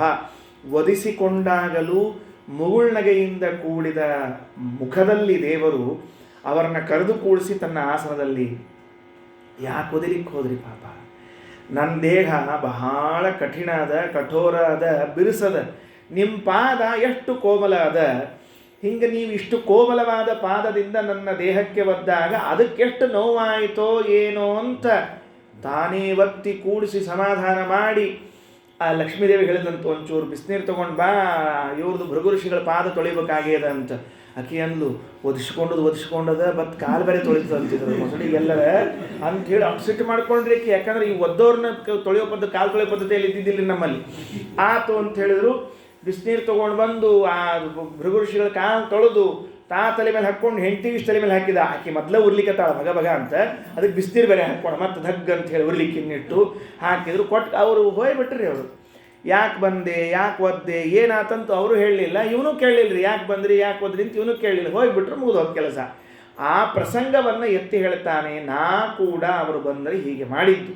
ಮುಂದೇನಾಯಿತು, ಲೋಕದಲ್ಲಿ ಭಗವಂತನೇ ಸರ್ವೋತ್ತಮ ಅಂತ ಎಲ್ಲ ಕಡೆಗೆ ಅವರು ಹೇಳಿಕೊಂಡು ಬಂದರು ಭೃಗು ಋಷಿಗಳಂಥವ್ರು. ಆದ್ದರಿಂದ ಅವರು ಸಿಟ್ಟು ಮಾಡಿಕೊಂಡಾಗಲೂ ಕೂಡ ನಾವು ಅದನ್ನು ಮನಸ್ಸಿಗೆ ಹಚ್ಕೊಳ್ಬಾರ್ದು ಅನ್ನುವಂಥ ಮಾತನ್ನು ಏ ಬ್ರಾಹ್ಮಣಾನ್ ಮೈಧಿಯ ಕ್ಷಿಪತೋ ಅರ್ಚಯಂತಿ ತುಷ್ಯಧೃದ. ಮನಸ್ಸಿನಲ್ಲಿ ಸಂತೋಷ ಇರಲಿ, ಸುಮ್ಮನೆ ಮುಖದಲ್ಲಿ ನಗು ಬರೋದು ಬೇಡ. ಕೆಲವರು ಕೃತ್ರಿಮವಾಗಿ ನಗ್ತಿರ್ತಾರೆ, ಆರ್ಟಿಫಿಷಿಯಲ್ ನಗು, ಹೀ ಹೀ ಹೀ ಹೀ ಅಂತಿರ್ತಾರೆ, ಅದಕ್ಕೇನು ಪ್ರೇಮ ಇರೋದಿಲ್ಲ ಒಳಗಡೆಗೆ. ಅಂಥ ನಗು ಬೇಡ ಅಂತ ಹೇಳ್ತಾರೆ. ಪದ್ಮವಕ್ರಾಹ ವಾಣ್ಯಾನುರಾಗ ಕಲೆಯ ಮೃದುವಾದ ಶಬ್ದಗಳಿಂದ ಕೂಡಿದ ಮಾತುಗಳನ್ನು ಆಡ್ತಾ ಆತ್ಮಜವದ್ಘ್ರಣಂತಹ ತಾಯಿ ಮಗುವನ್ನು ಹೇಗೆ ಪ್ರೀತಿಯಿಂದ ಮಾತಾಡಿಸ್ತಾಳಲ್ಲ, ಅದು ಎಷ್ಟೇ ಸಿಟ್ಟಿಗೆದ್ದರೂ ಎಷ್ಟೇ ಗದ್ದಲ ಹಾಕಿದರೂ ಕೂಡ ಹಾಗೆ ಮಾಡ್ರಿ ಅಂತ ಮತ್ತೊಂದು ಮಾತನ್ನು ತಿಳಿಸಿಕೊಡ್ತಾ ಇದ್ದಾರೆ. ಇದು ಮುಗಿದ ಮೇಲೆ ಪರಮಾತ್ಮ ಕೃಷ್ಣಾವತಾರದಲ್ಲಿ ಮಾಡಿರುವಂತಹ ಮತ್ತೊಂದು ಪ್ರಸಂಗ, ಇದೇ ತರಹದ ಪಾದಪೂಜೆಯನ್ನು ಮಾಡಿದ್ದು ನಾರದರಿಗೆ ಮಾಡ್ತಾ ಇದ್ದಾರೆ. ಅದನ್ನು ಹೇಳಿದರು. ತಸ್ಯಾವ ನಿಜ್ಜ ಚರಣೌ ತದಪಸ್ವಮೂರ್ಧಿ ಬಿಭ್ರದ್ ಜಗದ್ಗುರುತರೌ ತಮೋಪಿ ಸತಾಂ ಪತಿರ್ಹಿ ಬ್ರಹ್ಮಣ್ಯ ದೇವ ಇತಿ ಯದ್ಗುಣನಾಮಯುಕ್ತಂ ತಸ್ಸೈವ ಚೇಯಚ್ಚರಣ ಶೌಚಮಶೇಷ ತೀರ್ಥಂ. ಯಾವ ಭಗವಂತನ ಪಾದದಿಂದ ಬಂದಿರುವಂತಹ ತೀರ್ಥ ಗಂಗೆ ಅಂತ ಕರೆಸಿಕೊಂಡು ಇಡೀ ಲೋಕದಲ್ಲಿ ಪ್ರಸಿದ್ಧವಾಗಿದೆಯೋ ಆ ಪರಮಾತ್ಮ ಮನೆಗೆ ನಾರದಂಥ ಜ್ಞಾನಿಗಳು ಬಂದಾಗ ತಾನು ಪಾದ ಪೂಜೆಯನ್ನು ಮಾಡಿ ಬ್ರಹ್ಮಣ್ಯ ದೇವ ಅಂತ ಕರೆಸಿಕೊಂಡ ಅನ್ನುವ ಮಾತನ್ನು ಈ ಸಂದರ್ಭದಲ್ಲಿ ತಿಳಿಸಿಕೊಡ್ತಾ ಇದ್ದಾರೆ. ಅದಕ್ಕೆ ಮತ್ತೊಂದು ಮಾತನ್ನು ಹೇಳ್ತಾ, ಏನು, ಯಾವ ಭಕ್ತರ ಪಾದವನ್ನು ಆಶ್ರಯಿಸಿಕೊಂಡು ಅವರ ಸೇವೆಯನ್ನು ಮಾಡಿದ್ದಕ್ಕೇನೆ ಎಲ್ಲರೂ ಉದ್ಧಾರ ಆದರು, ಇನ್ನು ದೇವರ ಸೇವೆಯನ್ನು ಮಾಡಿದರೆ ಉದ್ಧಾರ ಆಗ್ತೀರಿ ಅಂತ ಏನು ಹೇಳಬೇಕು ಅಂತ ಕೈಮುತ್ಯ ನ್ಯಾಯದಿಂದ ಹೇಳ್ತಾ ಹೋಗ್ತಾರೆ. ಕಿರಾತ ಹೂಣಾಂಧ್ರ ಪುರೀಂದ ಪುಲ್ಕಸ ಆಭೀರ ಕಂಕ ಯವನಾಶಕಾದಯ ಏನ್ಯೇ ಚ ಪಾಪ ಯದಪಾಶ್ರಯಾಶ್ರಯಾತ್ ಶುದ್ಧ್ಯಂತಿ ತಸ್ಮೈ ಪ್ರಭವಿಷ್ಣವೇ ನಮಃ. ಯಾವುದ್ಯಾವುದೋ ಜಾತಿಗಳ ಹೆಸರನ್ನು ಭಾಗವತದಲ್ಲಿ ಹೇಳ್ತಾ ಇದೆ. ಕಿರಾತ, ಹೂಣ, ಆಂಧ್ರ, ಪುಲಿಂದ, ಪುಲ್ಕಸ, ಆಭೀರ, ಕಂಕ, ಯವನ, ಶಕ ಅಂತ ಇವೆಲ್ಲ ಜಾತಿಗಳಂತೆ. ಇಲ್ಲಿ ಹುಟ್ಟಿ ಬಂದಿರುವಂತಹ ವ್ಯಕ್ತಿಗಳು ಕೂಡ ಯದಪಾಶ್ರಯಾಶ್ರಯಾತ್ ಶುದ್ಧಂತಿ, ಭಗವದ್ಭಕ್ತರ ಪಾದಾಶ್ರಯವನ್ನು ಮಾಡಿ ಉದ್ಧಾರ ಆಗೋದಾದರೆ ಇನ್ನು ಶುದ್ಧಂತಿ ತಸ್ಮೈ ಪ್ರಭವಿಷ್ಣವೇ ನಮಃ, ಭಗವಂತನಿಂದ ಉದ್ಧಾರ ಆಗ್ತಾರೆ ಅಂತ ಏನು ಹೇಳಬೇಕು ಅಂತ ಇದೊಂದು ತಿಳಿಸಿಕೊಟ್ರು. ಇದಿಷ್ಟು ಮಹತ್ ಸೇವಾ ಪ್ರಕರಣ, ಮಹಾತ್ಮರ ಸಮಾಗಮ ಪ್ರಕರಣ ಅಂತ ಎರಡು ಪ್ರಕರಣಗಳನ್ನು ತಿಳಿಸಿಕೊಟ್ರು. ಒಟ್ಟಾರೆ ವಿಷ್ಣು ತೀರ್ಥರು ಭಾಗವತದಲ್ಲಿ ಬಂದಿರುವಂತಹ ಅನೇಕ ಶ್ಲೋಕಗಳಲ್ಲಿ ಬಂದ ಪ್ರಮೇಯಗಳನ್ನು ಸಂಗ್ರಹ ಮಾಡ್ತಾ ನೀವು ದೊಡ್ಡವರ ಜೊತೆಗೆ ಸಮಾಗಮ ಮಾಡಿಕೊಳ್ಳ್ರಿ, ಅವರ ಸೇವೆಯನ್ನು ಮಾಡಿರಿ ಅಂತ ಹೇಳಿದ ಮೇಲೆ ಮುಂದಿನ ಪ್ರಕರಣದಲ್ಲಿ ಮಹನ್ ನಿಂದಾವರ್ಜನ ಪ್ರಕರಣ ಅಂತಂತಾರೆ. ಬೈಬಾರ್ದಂತೆ, ಅವರಿಗೆ ಯಾವುದೇ ಕಾರಣಕ್ಕೂ ನಿಂದೆಯನ್ನು ನೀವು ಮಾಡಲೇಬೇಡ್ರಿ ಅಂತ ಹೇಳ್ತಾ. ನಮಗನಿಸ್ತಿರ್ತದೆ ಅವರು ತಪ್ಪು ಮಾಡಿದ್ರಲ್ಲ ಅಂತ ಅನಿಸ್ತದೆ. ಹೌದು, ಇಲ್ಲ ಅಂತಂದಿಲ್ಲ, ಅದು ತಪ್ಪು ಇರಬಹುದು. ಆದರೆ ನಿನ್ನ ಯೋಗ್ಯತೆ ಅಷ್ಟಿಲ್ಲ. ಎಷ್ಟಿಲ್ಲ ಅಂದರೆ ನೀನು ಅವರನ್ನು ನಿಂದಿಸುವಷ್ಟು ದೊಡ್ಡವನಾಗಿಲ್ಲ ಇನ್ನು. ನಮಗೇನಾಗ್ತದೆ ಅಂದರೆ ಯಾರಾದರೂ ಬೈದರೆ ಅಥವಾ ಯಾರಾದರೂ ತಪ್ಪು ಮಾಡಿದರೆ ತಡ್ಕೊಳ್ಳಿಕ್ಕಾಗದೆ ಕೂಡಲೇ ರಿಯಾಕ್ಟ್ ಮಾಡಿಬಿಡುತ್ತೆ. ಹಾಗೆ ಮಾಡಬೇಡ ಅಂತ ಹೇಳಲಿಕ್ಕೆ ಒಂದು ಪ್ರಕರಣ, ಮಹನ್ನಿಂದ ವರ್ಜನ ಪ್ರಕರಣ ಅಂತ. ಎಲ್ಲಿಂದ ಆರಿಸಿಕೊಂಡಿದ್ದಾರೆ ಅಂದರೆ ಆಶ್ಚರ್ಯ ಆಗ್ತದೆ. ಭಾಗವತದ ಚತುರ್ಥ ಸ್ಕಂದದಲ್ಲಿ ಬರುವಂತಹ ಒಂದು ಪ್ರಸಂಗ, ಕಥೆಯನ್ನು ಹೇಳ್ತೀನಿ, ಅದರಲ್ಲಿ ಬಂದ ಶ್ಲೋಕಗಳೇ ಇದ್ದುದರಿಂದ ಎಲ್ಲವೂ ಸೇರಿಸಿಕೊಳ್ಳಿಕ್ಕೆ ಬರ್ತದೆ. ರುದ್ರದೇವರಿಗೂ ದಕ್ಷ ಪ್ರಜಾಪತಿಗೂ ಆಗಿರುವಂತಹ ವಿರಸವನ್ನು ನಾವು ಭಾಗವತದ ಚತುರ್ಥ ಸ್ಕಂದದಲ್ಲಿ ಕೇಳುತ್ತೇವೆ. ಏನಾಯಿತು? ಸ್ವಯಂಭೂ ಮನುವಿಗೆ ಆಕೂತಿ, ದೇವಹೂತಿ, ಪ್ರಸೂತಿ ಅಂತ 3 ಜನ ಹೆಣ್ಣು ಮಕ್ಕಳು. ಅದರಲ್ಲಿ ಆಕೂತಿಯನ್ನು ಒಬ್ಬ ಋಷಿಗೆ ಕೊಟ್ಟಿದ್ದಾರೆ, ಪ್ರಸೂತಿಯನ್ನು ದಕ್ಷನಿಗೆ ಕೊಟ್ಟಿದ್ದಾರೆ, ದೇವಹೂತಿಯನ್ನು ಕರೆದಮರಿಗೆ ಕೊಟ್ಟಿದ್ದಾರೆ ಅಂತ ಇದು ಭಾಗವತ ಕೇಳಿದವರು. ಆ ಪ್ರಸೂತಿಯಲ್ಲಿ ಅನೇಕ ಜನ ಹೆಣ್ಮಕ್ಕಳಾಗಿದ್ದಾರೆ, 16 ಜನ ಹೆಣ್ಮಕ್ಕಳಂತೆ. ಅನೇಕರಿಗೆ ಲಗ್ನ ಮಾಡಿಕೊಟ್ಟ ಮೇಲೆ ಸತಿ ಅಂತ ಒಬ್ಬಳಿದ್ಲು. ಆ ಸತೀದೇವಿಯನ್ನು, ಪಾರ್ವತಿಯ ಪೂರ್ವಜನ್ಮ ಸತೀದೇವಿಯನ್ನು ಮಾತ್ರ ಶಿವನಿಗೆ ಕೊಟ್ರಂತೆ ಲಗ್ನ ಮಾಡಿಕೊಡುವಾಗ. ಮನಸ್ಸಿರಲಿಲ್ವಂತೆ ದಕ್ಷನಿಗೆ, ಕೊಡ್ಲಿಕ್ಕೆ ಮನಸ್ಸೇ ಇರಲಿಲ್ವಂತೆ. ಅವೇನು ಮಹಾರಾಯ, ಒಂದು ಮನೆ ಇಲ್ಲ, ಒಂದು ಉದ್ಯೋಗ ಇಲ್ಲ, ಏನಿಲ್ಲ, ಅವನಿಗೆ ಹೆಂಗೆ ಕೊಡೋದು ಅಂತ ಹೇಳಿ. ಯಾಕೆಂದರೆ ರುದ್ರದೇವರು ಕೈಲಾಸವಾಸಿಗಳು, ಅವರು ಎಲ್ಲೆಲ್ಲೂ ಪ್ರತ್ಯೇಕ ಹೊರಗೆ ಹೋಗ್ಬೇಕು, ದುಡಿಬೇಕು, ತರಬೇಕು ಅಂತ ಏನು ಇಟ್ಟುಕೊಂಡಿಲ್ಲ. ತಂಪಾಡಿಗೆ ತಾವು ಕೈಲಾಸವಾಸ ಗೌರೀಶ ಈಶ ಹಾಯಾಗಿದ್ದುಬಿಟ್ಟಾರಂತೆ. ಅದು ಮಾವನ ಮನಿ ಅಂತ, ಹಿಂಗಾಗಿ ಹಾಯಾಗಿದ್ದಾರೆ ಅಂತ ಹೇಳ್ತಿರ್ತಾರೆ. ಹಾಯಾಗಿದ್ದಾರೆ. ಅದು ಸತೀದೇವಿ ಜೊತೆಗೆ ವಿವಾಹ ಆದಾಗ ಒಂದು ಪ್ರಸಂಗ ಆಯಿತು. ಬ್ರಹ್ಮದೇವರ ಮನೆಯಲ್ಲಿ ಒಂದು ಯಜ್ಞ. ಆ ಯಜ್ಞಕ್ಕಾಗಿ ಬಂದಿದ್ದಾರೆ, ಎಲ್ಲರೂ ಬಂದಿದ್ದಾರೆ. ರುದ್ರದೇವರು ಎಲ್ಲಕ್ಕಿಂತ ಮೊದಲು ಬಂದಿದ್ದರಂತೆ. ಬಂದು ತಾವು ಒಂದು ಕಡೆಗೆ ಕೂತು ತಮ್ಮ ಜಪವನ್ನು ಮಾಡ್ತಾ ಇದ್ದಾರೆ. ಬ್ರಹ್ಮದೇವರು ನೋಡ್ತಾ ಇದ್ದು ಜಪ ಮಾಡ್ತಿದ್ದಾರೆ. ಮಾವ ಬಂದಾಗ ನೋಡಿದ, ಎಲ್ಲರೂ ಎದ್ದು ನಿಂತು ನಮಸ್ಕಾರ ಮಾಡಿದರು. ಅಳಿಯನಾದ ಶಿವ ಎದ್ದು ನಿಂತು ನಮಸ್ಕಾರ ಮಾಡಲಿಲ್ಲ. ಇದು ಅವರಿಗೆ ತಾಕಿಬಿಡುತ್ತೆ. ಉಳಿದವ್ರು ಮಾಡಲಿ ಬಿಡಲಿ ಅಷ್ಟು ಅನ್ಸಂಗಿಲ್ರಿ, ಅಳಿಯಂದ್ರೆ ಮಾಡ್ಬೇಕಾಗ್ತಿರ್ತದ್ರಿ. ಅಳಿಯಂದ್ರು ಮಾವಂದ್ರು ಬಂದಿದ್ರೆ ಬೇಕಾಗಲಿ ಬೇಡಾಗಲಿ ಹೆಂಗಿದ್ದೀರಿ ಮಾವ ಅಂತ ಒಂದು ಮಾತು, ಹೆಂಗಿದ್ದೀರಿ ಮಾವ ಅಂತ ಕೇಳ್ಬೇಕು ಅನ್ನಿಸ್ತದಂತೆ. ಅದು ಕೆಲವೊಮ್ಮೆ ಹಾಗೆ ಆಗಿರ್ತಾವ್ರಿ, ಲೌಕಿಕ ವ್ಯವಹಾರ ಅಂತ ಇರ್ತದೆ. ಅವ್ರಿಗೆ ಸ್ವಲ್ಪ ಕೆಟ್ಟಿರ್ತದೋ ಏನೋ ಆಗಿರ್ತದೆ. ಆ ಹೊತ್ತಿನೊಳಗೆ ಎದುರಿಗೆ ಭೇಟಿ ಆಗಿದ್ರು ಅಂದ್ರೆ ಸರಿ ಇದ್ದಿರ್ಲೋ ಅಂತ ಇಷ್ಟು ಕೇಳಬೇಕಾಗ್ತದೆ. ಅಷ್ಟೂ ಕೇಳಲಿಲ್ಲ, ನಮಸ್ಕಾರನೂ ಮಾಡಲಿಲ್ಲ ಅಂತ ಆದ ಕೂಡಲೇ ಸಿಟ್ಟು ಬಂದುಬಿಡ್ತೀವಿ. ಬಾಯಿಗೆ ಬಂದಂತೆ ಬೈದು ಅಳಿಯನಿಗೆ ಶಾಪ ಕೊಟ್ಟು ಎಲ್ಲ ಆಯಿತು. ಸರಿ, ಅದು ಪ್ರಕರಣ ಮುಗಿದು ಹೋಯಿತು. ಆ ಶಾಪದ ಪ್ರಕರಣ ಎಲ್ಲ ಮುಗಿದ ಮೇಲೆ ಮನೆಗೆ ಹೋಗ್ಬಿಟ್ರು. ಮನೆಗೆ ಹೋದ್ಮೇಲೆ ಸ್ವಲ್ಪ ದಿವಸ ಕಳೆದ ಮೇಲೆ ದಕ್ಷರಿಗೆ ಒಂದು ಪ್ರಮೋಷನ್ ಆಯಿತು. ಅಂದರೆ ಪ್ರಜಾಪತಿ ಅಂತ ಪಟ್ಟ. ಮನೆಯಲ್ಲಿ ಒಂದು ಯಜ್ಞ ಇಟ್ಟುಕೊಂಡ. ನಮ್ಮಲ್ಲಿ ಪ್ರಮೋಷನ್ ಆದಾಗ ಪಾರ್ಟಿ ಕೊಡಬೇಕು ಅಂತ ಅಂತಿರ್ತಾರೆ ನೋಡ್ರಿ. ಪ್ರಮೋಷನ್ ಆದಾಗ ಪಾರ್ಟಿ ಕೊಡೋದು, ಇದು ಕೆಲವು ಕ್ಷಣೆ ಇರ್ತಾರೆ. ಈ ಕಡೆ ಮಡಿ ಮಂದಿನೂ ಪಾರ್ಟಿ ಕೊಡ್ರಿ ಅಂತ ಕೇಳಿರ್ತಾರೆ, ಮೈಲಿಗೆ ಮಂದಿನೂ ಕೇಳಿರ್ತಾರೆ. ಅದಕ್ಕೆ ಸತ್ಯನಾರಾಯಣ ಪೂಜೆ ಅಂತ ಮಾಡಿ ಅವ್ರಿಗೂ ಪ್ರಸಾದ ಕೊಟ್ಟು ಕಳಿಸ್ಬಿಡ್ತಾರೆ. ಕೆಲವರು ಭಾಳ ಬುದ್ಧಿವಂತರಿರ್ತಾರೆ. ಹಂಗೇನು ಮಾಡಿದರು ಅಂತಂದರೆ ಪ್ರಮೋಷನ್ನು ಅಂತ ಹೇಳಿಕೊಂಡು ಒಂದು ಹೋಮ ಮಾಡಿಕೊಂಡು ಆ ಯಜ್ಞ ಮಾಡ್ತಾ ಇರುವಾಗ ಮನೆಯಲ್ಲಿ ಎಲ್ಲರೂ ಹೇಳಿ ಕಳಿಸಿದ್ರಿ. ಎಲ್ಲರೂ ಬರಬೇಕು ಅಂತ ತಿಳ್ಕೊಂಡು ಎಲ್ಲರಿಗೂ ಹೇಳಿ ಕಳಿಸಿ ಸಹಿತ ಅಳಿಯಂದ್ರಿಗೆ ಮಗಳಿಗೆ ಹೇಳಲಿಲ್ಲ. ಇದೊಂದು ಆ ದಕ್ಷ ಪ್ರಜಾಪತಿ ಮಾಡಿದ ತಪ್ಪು. ಯಾಕ ಅಂತಂದರೆ ಎಲ್ಲರಿಗೂ ಕರೆದಿರ್ಬೇಕು, ಅವರಿಗೆ ಮಾತ್ರ ಕರೆದಿರಬಾರ್ದು. ಅವರಿಗೆ ಅಸಹ್ಯ ಆಗಬೇಕು. ಯಾಕೆ ನಮಗೆಲ್ಲ ಕರೆದಿದ್ರೆ ನಿಮ್ಗೆ ಕರೆದಿದ್ದಿಲ್ಲೇನು ಅಂತ ಕೇಳ್ಬೇಕು ಜನ ಎಲ್ಲ. ಆಗ ಭಾಳ ಇನ್ಸಲ್ಟ್ ಆಗ್ತದೆ ಅಂತ ಕೆಲವು ಹಾಗೆ ಆಗಿರ್ತದೆ ರೀ.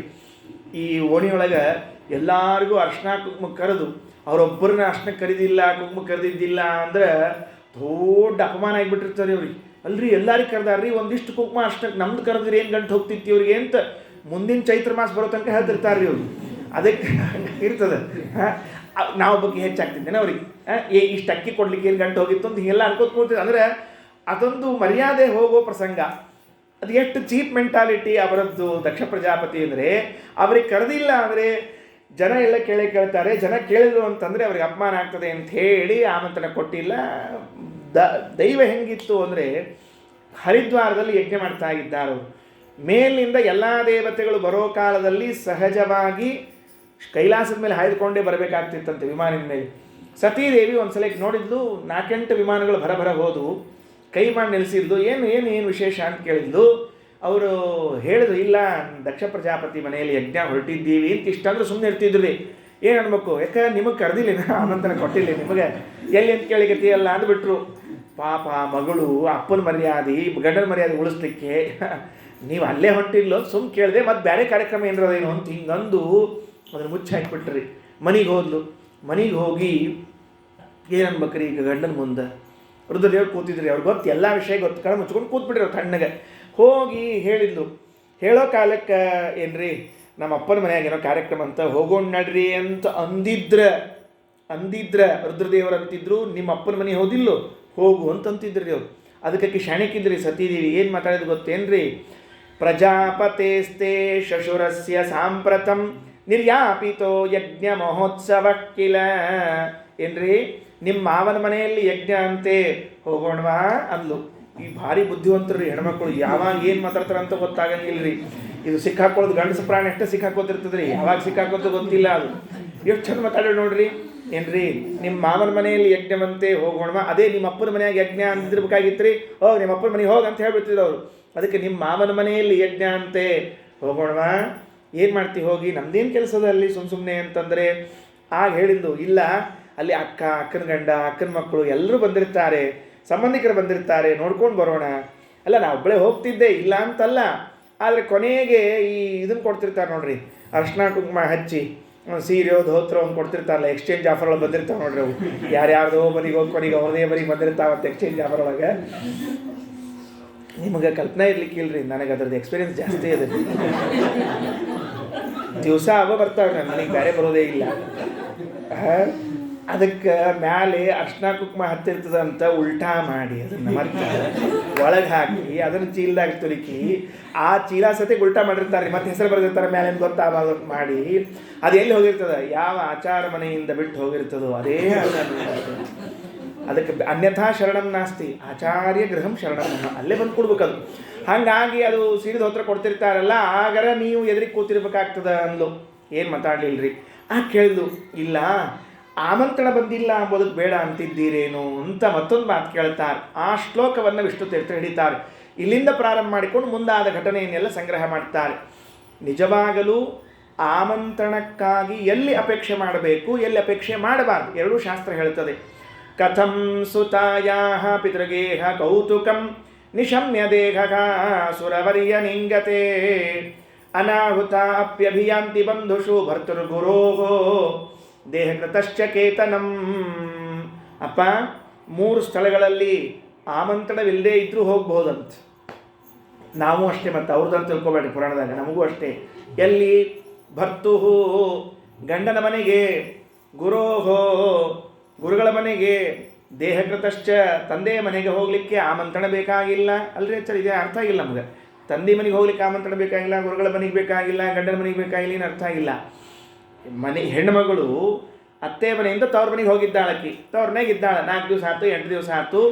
ಅತ್ತೆ ಮನೆಗೆ ಬರ್ಲಿಕ್ಕಿಲ್ಲ, ಗಂಡನ ಮನೆಗೆ ಬರ್ತಿಲ್ಲ ಅವಳು. ಯಾಕಂತ ಕೇರ ನಮ್ಮ ಮನೆಯವ್ರು ಇನ್ವಿಟೇಷನ್ ಕಳಿಸ್ಲಿ, ಆಮೇಲೆ ಬರ್ತೀನಿ ಅಂತಂದ್ರೆ ಇನ್ವಿಟೇಷನ್ ಬೇಕಾಗಿಲ್ಲ. ಅಲ್ಲಿ ನೀನು ಗಂಡನ ಮನೆಗೂ ಹೋಗುವುದಕ್ಕೆ ಯಾವ ಆಮಂತ್ರಣವೂ ಬೇಕಾಗಿಲ್ಲ, ನಿನ್ನ ಪಾಡಿ ನೀ ಹೋಗಬೇಕು. ಭರ್ತುಹು. ಎರಡನೇದು ದೇಹಕೃತಶ್ಚ, ತವ್ರ ಮನೆಗೆ ಹೋಗ್ಲಿಕ್ಕೆ ಯಾಕೆ ಬೇಕ್ರಿ ಆಮಂತ್ರಣ? ನಮ್ಮ ತವ್ರ ಮನೆ ಅದು, ಅಪ್ಪನ ಮನೆ ಅಮ್ಮನ ಮನೆಗೆ ಹೋಗಲಿಕ್ಕೆ. ಹಾಗಾದರೆ ಅಪ್ಪ ಅಮ್ಮನ ಮನೆಗೆ ಹೋಗಲಿಕ್ಕೆ ಆಮಂತ್ರಣ ಬೇಕಾಗಿಲ್ಲ, ಗಂಡನ ಮನೆಗೆ ಹೋಗ್ಲಿಕ್ಕೆ ಆಮಂತ್ರಣ ಬೇಕಾಗಿಲ್ಲ. ಗುರೋಹೋ, ನಮ್ಮ ಗುರುಗಳು ಅಂತ ಇದ್ದರೆ ಅವ್ರ ಮನೆಯಲ್ಲಿ ಏನೇ ಕಾರ್ಯಕ್ರಮ ಇದ್ದರೂ ನಾವೇ ಹೋಗಿ ನಿಂತ್ಕೋಬೇಕು ಹೊರತಾಗಿ ಹೇಳಿಲ್ ಬಿಡ್ರಿ ನಮ್ಮ ಆಚಾರ ಅಂತ ಹೇಳೋಬೇಡ, ಒಂದು ಕಾರ್ಯಕ್ರಮದ ಬಾ ಅಂತ ತಿಳ್ಕೊಂಡು ಮನ್ಯಾಗ ಅಂತ ಹೇಳಿ ಅವ್ರ ಮನೆ ಜಗಳ ಕೂಡ್ಬಾರ್ದ್ರಿ. ಹುಚ್ಚುಗಳಂತಾರೆ ಅದಕ್ಕೆ. ಗುರುಗಳು ಅಂತ ಒಪ್ಪಿಕೊಂಡು ಅವ್ರು ಆಮಂತ್ರಣ ಕೊಡಲಿ ಅಂತ ಕೇಳಿ ಏನದ, ಗುರುಗಳ ಮನೆಯಿಂದ ನಮ್ಮ ಮನೆ ಹೋಗ್ಬಿಡ್ಬೇಕಷ್ಟೇ ಕಾರ್ಯಕ್ರಮಕ್ಕೆ ಅಂತ 3 ಸ್ಥಳಗಳನ್ನು ಹೇಳ್ತಾ ಇದ್ದಾಳೆ. ಈಗಿದು ತಂದೆ ಮನೆಯದ, ಆಮಂತ್ರಣ ಬರದೇ ಇದ್ದರೂ ಹೋಗ್ಲಿಕ್ಕೆ ಅವಕಾಶ ಅದ.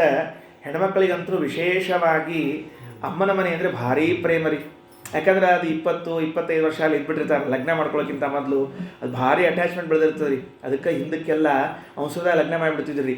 ಇವು ಅಟ್ಯಾಚ್ಮೆಂಟ್ ಬೆಳೆಯೋದ್ರೊಳಗೆ 10-12 ಲಗ್ನ ಮಾಡಿ 10-12ಕ್ಕೆ ಶುರು ಮಾಡಿರ್ತಿದ್ರು. ನಿಂತವ್ರು ಇದು ಅಲ್ಲದ ನಿನ್ನ ಮನೆ ನೆನಪಿಟ್ಕೋ, ಇಲ್ಲಿ ಕೂಡ್ಬೇಡ ನೀನು ಅಂತ ಅವತ್ತಿನಿಂದ ತುಂಬಿ ತುಂಬಿ ತುಂಬಿ ಕೊನೆಗೆ ಅದು ಅಲ್ಲೇ ತಲೆ ಇಟ್ಕೊಂಡು ಕೂತಿರ್ತಿದ್ರು ರೀ. ಅವು ಯಾವ ಸಣ್ಣ ಬಾಲ್ಯವಾಗಿರ್ತಾವ್ರಿ, ಅವ್ರನ್ನ ಹೋಗಿ ಮಾತಾಡ್ಸ್ರಿ, ನಿಮ್ಮಮ್ಮನ ಇದೇ ರೀ ನಮ್ಮ ಮನೆ ಇದೇ ರೀ ಅಂತಿರ್ತಾವೆ. ಯಾಕಂದ್ರೆ ಅವು ಸಣ್ಣ ಇದ್ದಾಗಿಂದ ತಲೆಯಾಗಿದ್ದ ಮನೆಗೆ ಕೂತ್ಬಿಟ್ಟಿರ್ತಾರೆ.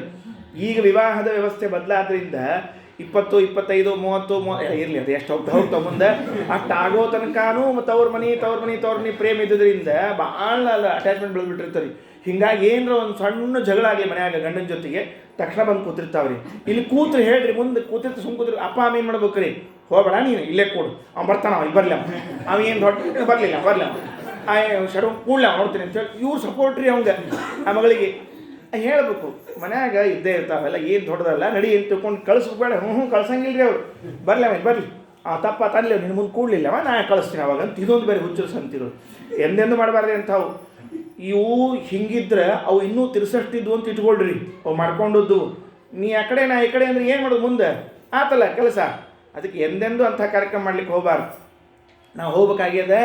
ಮತ್ತು ತವ್ರ ಮನೆಗೆ ತವ್ರ ಮನೆ ಪ್ರೀತಿ ಹೋಗ್ತೀನಿ ಅಂತ ಅಂದು ಆಗ ಶಿವ ಒಂದು ಮಾತಾಡಿದ್ರೆ ಭಾಳ ಚೆನ್ನಾಗಿದೆ ರೀ. ಹೌದು, ನೀ ಹೇಳಿದ್ದು ಸರಿ. ಅವಶ್ಯವಾಗಿ ಈ 3 ಸ್ಥಳಗಳಲ್ಲಿ ಆಮಂತ್ರಣ ಇಲ್ಲದೆ ಇದ್ದರೂ ಹೋಗ್ಲಿಕ್ಕೆ ಬರ್ತದೆ.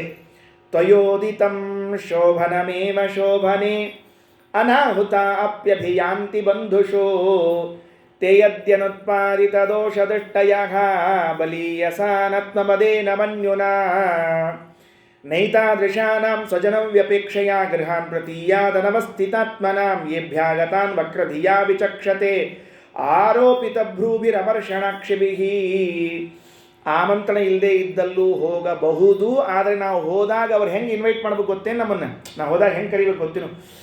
ಎಲ್ಲರಿಗೂ ಆಮಂತ್ರಣ ಕೊಟ್ವಿ, ನಿಮಗೊಂದು ಮರ್ತೋಯ್ತಲ್ಲ, ಎಷ್ಟು ಉದಾರ ನಿಮ್ಮ ಮನಸ್ಸು, ನಾವು ಆಮಂತ್ರಣ ಕೊಡದೇ ಇದ್ದರೂ ನಮ್ಮನೆ ಕಾರ್ಯಕ್ರಮ ಅಂತ ಬಂದಿದ್ದೀರಲ್ಲ ಅಂತ ನಮ್ಮನ್ನು ಪ್ರೀತಿಯಿಂದ ಕರ್ಕೊಂಡು ಹೋಗ್ಬೇಕು ಅಂತಲ್ಲಿ ಹೋಗ್ಬೇಕ್ರಿ ನಾವು. ಏನಾಗಿರ್ತದೆ ರೀ, ಈ ಲಗ್ನದ ಗಡಿಬಿಡಿ ಇರ್ತದೆ ನೋಡ್ರಿ, ಎಡಕ್ಕ ಬಲಕ್ಕ ಮನೆಯಾಗಿದ್ದವ್ರು ಪಾಪ ಲಗ್ನಕ್ಕೆ ಭಾಳ ಸಹಾಯ ಮಾಡಿರ್ತಾರೆ. ಅವ್ರು ಏನೋ ಸಾಮಾನು ತರೋದು ಮಾಡೋದು ಎಲ್ಲ ಮಾಡಿರ್ತಾರೆ. ಇಡೀ ಊರು ಮಂದಿಗೆ ಆಮಂತ್ರಣ ಕೊಟ್ಟು ಬಂದಿರ್ತೀವಿ, ಇವ್ರಿಗೆ ಆಮಂತ್ರಣ ಕೊಟ್ಟರೆ ಇಬ್ಬರಿಗೆ ಎಡಕ್ಕ ಬಲಕ್ಕೆ ಇದ್ದವರಿಗೆ ಪಾಪ ಅವ್ರು ಬೇಜಾರು ಮಾಡ್ಕೋತಾರೇನು? ನಮ್ಮನೆ ಇದೇನು ಎಲ್ಲ ಏನು ಎಡಕ್ಕೆ ಬಲಕ್ಕೆ ಇದ್ದವ್ರು ಅವೆಲ್ಲ ಭಾಳ ಹಚ್ಕೋಬಾರ್ದು ಅಂತ ತಾವೇ ಹೆಂಗೆ ವಹಿಸಿರ್ತಾರೋ ಹಾಗೇ ನಾವೇನು ಮಾಡಬೇಕು ಅಂದರೆ ಅಂಥವ್ರ ಮನೆಗೆ ಹೋದಾಗ ಅವ್ರು ಅನ್ನಬೇಕು, ನಿಮ್ಗೆ ಆಮಂತ್ರಣ ಕೊಟ್ಟಿರಲಿಲ್ಲ, ನೀವೇ ದೊಡ್ಡ ಮನಸ್ಸು ಮಾಡಿ ಬಂದಿದ್ದೀರಿ ಅಂತ ಅನ್ನಬೇಕು. ಅದನ್ನು ಬಿಟ್ಟು ತೆಯದ್ಯನುತ್ಪಾದಿತ ದೋಷದೃಷ್ಟಯ ಬಲೀಯಸಾನತ್ಮದೇನ ಮನ್ಯುನ ಹುಬ್ಬು ಗಂಟಾಕಿ ಇವ್ಯಾವ ಬಂದು ಒಕ್ಕಿಸ್ಕೊಂಡು ಎಲ್ಲರ ಇವು ಬರಬಾರ್ದು ಅಂತ ಆಮಂತ್ರಣಸದೆ ಕೊಟ್ಟಿದ್ದಿಲ್ಲ, ಇವ್ರ ಮನೆ ಇಲ್ಲದ ಅಂತ ಹಿಂದಿನ ಸಾಲಿನಾಗಿಂದ ಹೋಗಿ ಬಾಜುಕಿ ಮನೆಗೆ ಆಮಂತ್ರಣ ಕೊಟ್ಟಿರ್ತಾರೆ ಅವರು. ಯಾಕಂದ್ರೆ ಹಿಂಗೆ ಎದುರಿಗೆ ಹೋಗಿ ಇವ್ರ ಮನೆ ಮುಂದೆ ಹೋಗ್ಬೇಕಾಗ್ತದೆ ಅಂತ ಇಟ್ಕೊಂಡು ಹಿಂಗೆ ಹಾಸ್ಕೊಂಡು ಬಂದು ಇವ್ರ ಮನೆಗೆ ಆಮಂತ್ರಣ ಕೊಟ್ಟಿರ್ತಾರೆ. ಅಂಥದ್ದು ಇವು ಬಂದು ಮತ್ತೆ ಒಕ್ಕಿಸ್ಕೊಂಡ್ವಲ್ಲ ಅಂತ ಯಾರು ಬೈತಾರೆ, ಹುಬ್ಬು ಗಂಟು ಹಾಕ್ತಾರೆ, ಸಿಟ್ಟು ಮಾಡ್ಕೊಳ್ತಾರೆ, ಅಂಥವ್ರ ಮನೆಗೆ ಹೋಗಬಾರ್ದು. ಆಮಂತ್ರಣ ಇದ್ದರೂ ಹೋಗಬಾರ್ದು, ಇಲ್ಲದೇ ಇದ್ರಂತೂ ದೂರೇ ಉಳಿತು. ಅದಕ್ಕೆ ನಿಮ್ಮ ಅಪ್ಪರ ಮನೆಗೆ ಹೋಗೋದು ಬೇಡ. ನೋಡು, ಮುಂದೊಂದು ರುದ್ರದೇವರೊಂದು ಮಾತು ಹೇಳ್ತಾರೆ, ತಥಾ ಅರಿಭಿಃ ನ ಪ್ರಧನೇ ಶಿಲೀಮುಖೈಃ ಶೇತೇರ್ದಿತಾಂಗೋ ಹೃದಯೇನ ದೂಯತಾ ಸ್ವರಾಂ ಯಥಾ ವಕ್ರಧಿಯಾಂ ದುರುಕ್ತಿಭಿಃ ದಿವಾನಿಶಂ ತಪ್ಯತಿ ಮರ್ಮತಾಡಿತಃ. ಯುದ್ಧ ಭೂಮಿಯಲ್ಲಿ ಶತ್ರು ಒಬ್ಬ ಆಯುಧದಿಂದ ನಮ್ಮ ಮೇಲೆ ಆಕ್ರಮಣ ಮಾಡಿದಾಗಲೂ ಅಷ್ಟು ಗಾಯ ಆಗಲಿಕ್ಕಿಲ್ಲ. ನಮ್ಮವರೇ ಅಂದ ಮಾತಿರ್ತದಲ್ಲ, ಅದು ಚುಚ್ಚಿದ್ದು ಬಹಳ ಗಾಯ ಆಗ್ತದಂತೆ, ಬಹಳ ಬೇಗನೆ ಮನಸ್ಸಿಗೆ ನಾಡ್ತದೆ. ಈ ವಿಶೇಷವಾಗಿ ಮನೆಯಲ್ಲಿ ಏನು ಸಂಬಂಧಗಳಿರ್ತಾವೆ ನೋಡ್ರಿ, ಅವು ಕೆಡಿಸ್ಕೋಬಾರ್ದು ಅಂತಿದ್ರೆ ಎಂದೂ ಬಿರುಸು ಮಾತಾಡಬಾರ್ದ್ರಿ. ಅವು ಆಡಿದ್ದು ಅಂದರೆ ಸಾಯೋ ತನಕ ಬರ್ತಿರ್ತಾವೆ, ರಿಪೀಟ್ ಆಗ್ತಿರ್ತಾವೆ. ಕೆಲವೊಮ್ಮೆ ಸತ್ತ ಮೇಲೆ ಸತೇಕ್ ಅಂತಿರ್ತಾರೆ, ಅವ್ನು ಬಿಡೋದೇ ಇಲ್ಲ.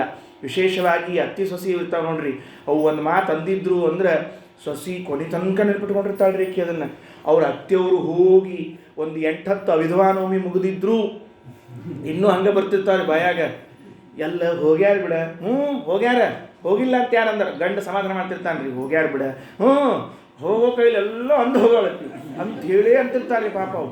ಅಂದ್ರೆ ಅದು ಅಷ್ಟು ಮನಸ್ಸಿಗೆ ಕೂತ್ಬಿಟ್ಟಿರ್ತದೆ, ಹೋಗೋದಿಲ್ಲ.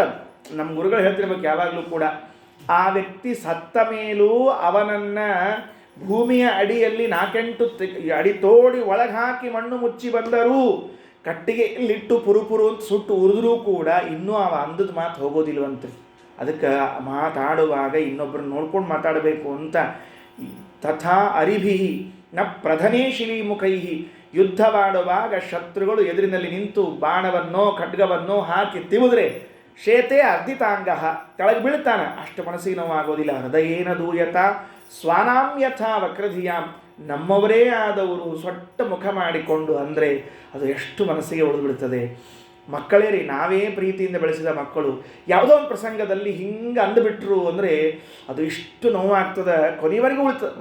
ಮರಿತೀವಿ ಮತ್ತು ಸಮ ಆಗ್ತದೆ, ಎಲ್ಲ ಸರಿ, ಅದು ಉಳಿದು ಬಿಡ್ತದೆ ನೋಡ್ರಿ ಮನಸ್ಸಿನಲ್ಲಿ. ಅದಕ್ಕೆ ಮಾತಾಡುವಾಗ ಬಹಳ ಎಚ್ಚರ ಇರಲಿ ಅಂತ ತಿಳ್ಕೊಂಡು ಹೇಳಿ ಮರ್ಮತಾಡಿತ ಇದನ್ನು ತಿಳಿಸಿಕೊಟ್ರು. ಮುಂದೇನಂದರು, ನಾ ಇಷ್ಟು ಯಾಕೆ ಹೇಳಿಕತ್ತೀನಿ ನಿನಗೆ ಅಂತಂದರೆ, ನೀನು ಹೋಗಬೇಡ, ನಾನು ಹೋಗೋದಿಲ್ಲ ನಿಮ್ಮ ಅಪ್ಪನ ಮನೆಗೆ. ನೀ ಹೋದಿ ಅಂದ್ರೆ ಅವರೊಂದು ಏನರ ಅಂತಾರ ಅಂದ್ರೆ ನೀನು ಸತ್ತೇ ಹೋಗ್ತೀನಿ, ನೆನಪಿಟ್ಟುಕೋ, ತಡ್ಕೊಳಿಕ್ಕೆ ಆಗಂಗಿಲ್ಲ ನಿನಗೆ ಅಂತ ಎಲ್ಲ ಹೇಳಿದ್ರು. ಆದರೂ ಬಿಡಲಿಲ್ಲ ರೀ ಸತೀದೇವಿ. ಒಮ್ಮೆ ಒಳಗೆ ಹೋಗೋದು, ಒಮ್ಮೆ ಹೊರಗೆ ಬರೋದು, ಮನೆಯಿಂದ ಹೊರಗೆ ಹೋಗೋದು, ಒಳಗೆ ಹೋಗೋದು, ಕೈಯಾಗ ಬ್ಯಾಗ್ ಹಿಡ್ಕೊಳ್ಳೋದು, ಒಳಗೆ ಹೋಗೋದು, ಮತ್ತು ಹೊರಗೆ ತಂದಿಡೋದು. ಇಷ್ಟೆಲ್ಲ ಮಾಡಿದ್ಮೇಲೆ ರುದ್ರದೇವರು ಅಂದ್ಕೊಂಡ್ರು, ಆಕೆ ಹೋಗಬೇಕು ಅಂತ ಸಂಕಲ್ಪ ಮಾಡ್ಕೊಂಡಾಗ ನಾ ತಡೆಯೋದ್ರೊಳಗೆ ಅರ್ಥ ಇಲ್ಲ. ಆಕೆಗೆ ಹೋಗ್ಬೇಕು ಅಂತದ, ನಾ ಅಂತೂ ಹೋಗೋದಿಲ್ಲ. ತಾವಲ್ಲೇ ಉಳಿದ್ರು, ಸತೀದೇವಿನ ಕೊಟ್ಟು ಕಳಿಸಿದ್ರು. ಸತೀದೇವಿ ಹೇಳಿದ್ರು, ನೋಡು, ಯದಾಸ ಸದ್ಯೋ ಸ್ವಜನಾತ್ ಪರಾಭವ ಮರಣಾಯ ಕಲ್ಪತೆ. ನೀ ಹೋಗ್ತಿ, ಅಪಮಾನ ಆಗ್ತದೆ ನಿನಗಲ್ಲಿ, ಆ ಅಪಮಾನ ತಡ್ಕೊಳ್ಳಿಕ್ಕಾಗಲಾರ್ದೆ ನಿನಗೆ ಮರಣವೇ ಬರ್ತದೆ ಅಂತ ಹೇಳಿದರು. ಮನಸ್ಸಿಗೆ ಹಚ್ಕೊಳ್ಳಿಲ್ಲ. ಅಮ್ಮ ಅಮ್ಮ, ಅಪ್ಪ ಅಪ್ಪ, ಸಂಬಂಧಿಕರು ಅಂತ ಖುಷಿಯಿಂದ ಹೋದ್ಲು. ಹೋದ ಕೂಡಲೇ ಫಸ್ಟ್ ಬಾಗ್ಲ ತೆಗೆದಾಗ ಸಂಬಂಧಿಕರೆಲ್ಲ ಅಲ್ಲೇ ಕೂತಿದ್ರು ಕಾರ್ಯಕ್ರಮದೊಳಗೆ. ಸತಿ ಯಾಕೆ ಬಂದಿ ನೀನು ಅಂತ ಕೇಳಿದ್ರು. ಮನೆಗೆ ಬಂದವರಿಗೆ ಯಾಕೆ ಬಂದಿ ನೀನು ಅಂತ ಕೇಳಿದ್ರೆ ತವ್ರ ಮನೆಯಲ್ಲಿ ಅವಳು ಇರಬೇಕೋ ಸಾಯಬೇಕೋ ಹೇಳಿ ನೋಡಂತ ಹೇಳಿದ್ರು. ತಂದೆಯವ್ರು ಬೇಡ, ನೀವು ಹೋದ ಕೂಡಲೇ ನಿನಗೆ ಅಪಮಾನ ಆಗ್ತದೆ ಅಂತ ಹಾಗೇ ಬಿಡ್ತೀರಿ. ಕೊನೆಗೆ ಅವ್ವ ಬಂದು ಸುಮ್ಕೊಡಿ ಅಂಥವೆಲ್ಲ ಮಾತಾಡಬೇಡ್ರಿ ಅಂತ ತಿಳ್ಕೊಂಡು ಕರ್ಕೊಂಡು ಹೋಗಿ ಏನು ಹೇಳ್ಬೇಕು ಗೊತ್ತೇನು, ತಾಯಿ ನೋಡು ನೀ ಬಂದದ್ದು ನಿಮ್ಮ ಅಪ್ಪಗೆ ಗೊತ್ತಾಗೋದು ಬೇಡ, ಸ್ವಲ್ಪ ದೂರ ಕೂಡು, ಎಲ್ಲರ ಕಣ್ಮರಿ ಮಣ್ಮರಿ ಕೂತ್ಕೊಂಡು ಎಲ್ಲ ಕಾರ್ಯಕ್ರಮ ನೋಡಿಕೊಂಡು ಹಂಗೆ ಊಟ ಮಾಡಿ ನಾ ಹಂಗೆ ನಿನಗೆ ಒಂಚೂರು ಅರ್ಶನ ಕೊಡ್ತೀನಿ, ನೀನು ಹಿಂಗೆ ಹೋಗ್ಬಿಡು, ನಿಮ್ಮ ಅಪ್ಪನ ಕಣ್ಣಿಗೆ ಬೀಳ್ಲಿಕ್ಕೆ ಹೋಗಬೇಡ. ಸಾಕಾಗಿತ್ತ ಈ ಮರ್ಯಾದೆ? ಬೇಕಾಗಿತ್ತ ಇದು? ಇಂಥ ಪ್ರಸಂಗದಲ್ಲಿ ನಡೆದ ಒಂದು ಘಟನೆ. ಏನಾಯಿತು ನಡೆದದ್ದು? ಹಾಗೇ ನಡೀತು ಅಂದರೆ ಅಪ್ಪ ಹೊರಗಡೆಯಿಂದ ಯಜ್ಞ ಮಾಡ್ತಾ ಇದ್ದಾನೆ. ಪುರೋಹಿತರು ತುಪ್ಪ ಹಾಕಿಸ್ತಾ ಇದ್ದಾರೆ.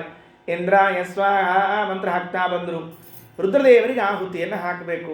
ರುದ್ರಾಯ ತಂತಿಚರಾಯ ಪಶುಪತಯೇ ಅಂತಂತ ಇದ್ರೆ ದಕ್ಷ ಪ್ರಜಾಪತಿ ಅಂದ. ಗಾಬರಿಯಾಗಿ ಹೋಯ್ತು ಆ ಪುರೋಹಿತರಿಗೆ. ಮಂತ್ರಿನಾದರೂ ತಪ್ಪು ಹೇಳಿಬಿಟ್ನ, ಸ್ಪೆಲ್ಲಿಂಗ್ ಮಿಸ್ಟೇಕ್ ಆಯ್ತಾ ಅಂದ. ಏನಾಗ ಸ್ವಾಮಿ ಅಂದ. ಆ ಮಂತ್ರ ಹೇಳಬೇಡದು ಅಂತ ಹೇಳಿಲ್ಲ ನಿಂಗೆ? ಹಾರ್ಸ, ಆ ಮಂತ್ರ ಹಾರ್ಸ ಮೊದಲು, ಮುಂದೆ ಹೋಗಲಿ ಅಂದರು. ಅವತ್ತು ಸಭೆ, ಬ್ರಹ್ಮದೇವರ ಸಭೆಯಲ್ಲಿ ಶಾಪ ಕೊಟ್ಟದ್ದು ಶಿವನಿಗೆ ಯಜ್ಞದಲ್ಲಿ ಆಹುತಿ ಸಿಗುವುದು ಬೇಡ ಅಂತ ಶಾಪ ಕೊಟ್ಟಿದ್ದ ಈತೆ ಪುಣ್ಯಾತ್ಮ. ಮತ್ತು ಅವನೇ ನಡೆಸ್ದೇ ಹೋದ್ರೆ ಹೆಂಗಾಗ್ತದೆ? ಅದಕ್ಕೆ ಅವನಿಗೆ ಆಹುತಿ ಕೊಡೋ ಹಂಗಿಲ್ಲ ಅಂದರು. ಅದೇನು ಪುರೋಹಿತರು ಮೊದಲನೇ ಸರ್ತಿ ಮಂತ್ರ ಜಂಪ್ ಮಾಡಿಸಿದ್ರು ನೋಡ್ರಿ, ಇವತ್ತಿಗೂ ಅದರ ಪದ್ಧತಿ ಇಟ್ಕೊಂಡ್ಬಿಟ್ಟಾರೆ. ಜಂಪ್ ಮಾಡಿಸೋದು ಕೆಲವೆಲ್ಲ ಹಾರ್ಯಾರು ಹೋಗ್ತಿರ್ತಾವೆ ಮಂತ್ರಗಳು, ಬಡ ಬಡ ಬಡ ಆಗ್ಬೇಕು ಅಂತಿರ್ತಾವೆ ನೋಡ್ರಿ. ಕೆಲವ್ರು ಮನೆಗೆ ಹೋದ್ರೆ ಆಚಾರ ತಡ ಮಾಡಬೇಡ್ರಿ, ಒಂದು ತಾಸ್ನಾಗ ಪವಮಾನ ಹೋಮ್ ಮುಗಿಸ್ಬೇಕಂತ. ಒಂದು ತಾಸ್ನಾಗ ಪವಮಾನ ಹೋಮ್ ಹೆಂಗೆ ಮುಗಿಸ್ಬೇಕು ಅಂತ ಪ್ರಶ್ನೆ ಅದು. ಯಾಕಂದ್ರೆ 4 ಅಧ್ಯಾಯವರಿ ಕಡಿಮೆ ಒಂದು 900 ಮಂತ್ರ ಇರ್ಬೇಕ್ರಿ, 500ರಿಂದ 900 ಅಷ್ಟು ಮಂತ್ರ ಅನ್ಲಿಕ್ಕರ ಒಂದು 4 ತಾಸು ಬೇಕ್ರಿ. ಇದನ್ನು ಚಲೋತ್ನಾಗ ಸ್ವರ ಸಹಿತ ಅನ್ನೋದಾದ್ರೆ ಹಾರಿಸಿ ಶುರು ಮಾಡಿಬಿಟ್ರೆ ಅಷ್ಟೇ ಕೆಲಸ. ಅದಕ್ಕೆ ಅವರು ಹಾರಿಸಿ ಮುಂದೆ ಹೋದ ಕೂಡಲೇ ಸತೀದೇವಿ ಎದ್ದು ಬಂದು, ಅಪ್ಪ ಏನು ನಡೆಸಿಯೋ ನೀ ಎಲ್ಲಾದರೂ? ಈ ದೊಡ್ಡವರಿಗೆ ಅಪಮಾನ ಆಗ್ತಾ ಇದೆ, ರುದ್ರದೇವರಿಗೆ ಅಪಮಾನ ಆಗ್ತಾ ಇರೋ ಕಾಲದಲ್ಲಿ ತಡೆದುಕೊಳ್ಳಿಕ್ಕಾಗಲಿಲ್ಲ. ಇದು ಬಂದಿದ್ದಾಳೆ. ಬಂದು ಒಂದು ಮಾತಂತಾಳೆ, ತುಂಬಿದ ಸಭೆಯಲ್ಲಿ ಒಂದು ಮಾತಂತಾಳೆ. ಯಾವ ಕಾಲದಲ್ಲಿ ಅಲ್ಲೇನಾದರೂ ದೊಡ್ಡವರಿಗೆ ಅಪಮಾನ ಆಗ್ತಾ ಇದ್ದರೆ ಆಗ ನಾವೇನು ಮಾಡಬೇಕು? ನಾವು ಕೇಳಬಾರ್ದು. ಮೊದಲನೇದು, ಇನ್ನೊಬ್ಬರು ಮಾಡ್ತಾ ಇದ್ರೆ ಏನು ಮಾಡಬೇಕು? ಕರ್ಣೋಪಿಧಾಯ ನಿರಯಾದ್ಯದ ಕಲ್ಪ ಈಶೇ. ನಾನು ಸಮರ್ಥನಾಗಿದ್ದಿಲ್ಲ ಅಂದರೆ ಯಾರು ಮಹಾತ್ಮರ ನಿಂದನೆ ಏನು ಮಾಡ್ತಿದ್ದಾರೋ ಅವರಿಗೆ ಶಿಕ್ಷೆ ಕೊಡುವಷ್ಟು ನಾನು ಸಮರ್ಥನ ಇದ್ದಿದ್ದಿಲ್ಲ ಅಂತ ಆದರೆ, ಕರ್ಣೋಪಿಧಾಯ, ಎರಡೂ ಕಿವಿಗಳನ್ನು ಮುಚ್ಚಿಕೊಂಡು ಅಲ್ಲಿಂದ ಹೊರಟೇ ಬಿಡಬೇಕು. ಕೇಳ್ಕೋತ ಕೂಡಬಾರ್ದ್ರಿ. ಚಂದ ಬೈಲಿಕತ್ತೀರಿ, ಇನ್ನೊಂದು 2 ಚೂರು ಬೈರಿ, ನಮ್ದೊಂದು 2 ಸೇರಿಸಿ ಬೈರಿ, ನನಗೆ ಆಗೋದಿಲ್ಲ ಒಬ್ಬನೇ ಕೂತ್ಕೊಂಡು ಬೈಲಿಕ್ಕೆ, ನೀವು ಒಂಚೂರು ಬೈರಿ ಅಂತ ಬೈಲಿಕ್ಕೆ ಹೋಗಬಾರ್ದ್ರಿ. ಮಾಡಬಾರ್ದು ಆ ಕೆಲಸವನ್ನು. ಕರ್ಣೋಪಿಧಾಯ ನಿರಯಾದ್ಯದ ಕಲ್ಪ ಈಶೇ. ನಾವು ಕಿವಿ ಮುಚ್ಚಿಕೊಂಡು ಅಲ್ಲಿಂದ ಜಾಗದಿಂದ ಹೋಗ್ಬಿಡ್ಬೇಕಂತೆ. ಸತೀದೇವಿ ಹೇಳ್ತಾಳೆ, ಈ ಧರ್ಮಾವಿತರ್ಯ ಘಣಿಭಿಹಿ ರಭಿರಸ್ಯಮಾನೆ ಛಿಂದ್ಯಾತ್ ಪ್ರಸಖ್ಯ ಋಷತೀ ಅಸತಾಂ ಪ್ರಭುಶ್ಚೇತ್. ಒಂದೊಮ್ಮೆ ನಾನು ಸಮರ್ಥನಾಗಿದ್ದರೆ ಅವರ ನಾಲಿಗೆಯನ್ನು ಎಳೆದು ಕತ್ತರಿಸಬೇಕಂತೆ. ನಾಲ್ಗಿನೇ ಕತ್ತರಿಸ್ಬೇಕಂತೆ. ವಿಚಾರ ಮಾಡಿರಿ, ನೀ ದೊಡ್ಡವರಿಗೆ ಬೈತಿದ್ದೀಯಾ, ಮಹಾತ್ಮರಿಗೆ ಬೈತೀಯಾ ಅಂತ ನಾಲಿಗೆಯನ್ನು ಕತ್ತರಿಸುವ ಕೆಲಸ ಮಾಡಬೇಕು. ಯಾಕೆ? ಅಷ್ಟು ಸಾಮರ್ಥ್ಯ ಇದ್ದರೆ. ಅಸೂನ ಪಿತತೋ ವಿಸೃಜೇತ್ ಸ ಧರ್ಮ. ಇದು ಯಾವುದಾಗಲಿಲ್ಲ ಅಂದರೆ ಪ್ರಾಯಶ್ಚಿತ್ತಕ್ಕೆ ನಮ್ಮ ದೇಹತ್ಯಾಗವನ್ನೇ ಮಾಡಬೇಕು ಅಂತ ಹೇಳಿದ್ದಾರೆ. ನಮ್ಮ ದೇಹತ್ಯಾಗ ಮಾಡಬೇಕಂತೆ. ಆಶ್ಚರ್ಯ, ನಾವೆಲ್ಲ ಬೈದದ್ದು.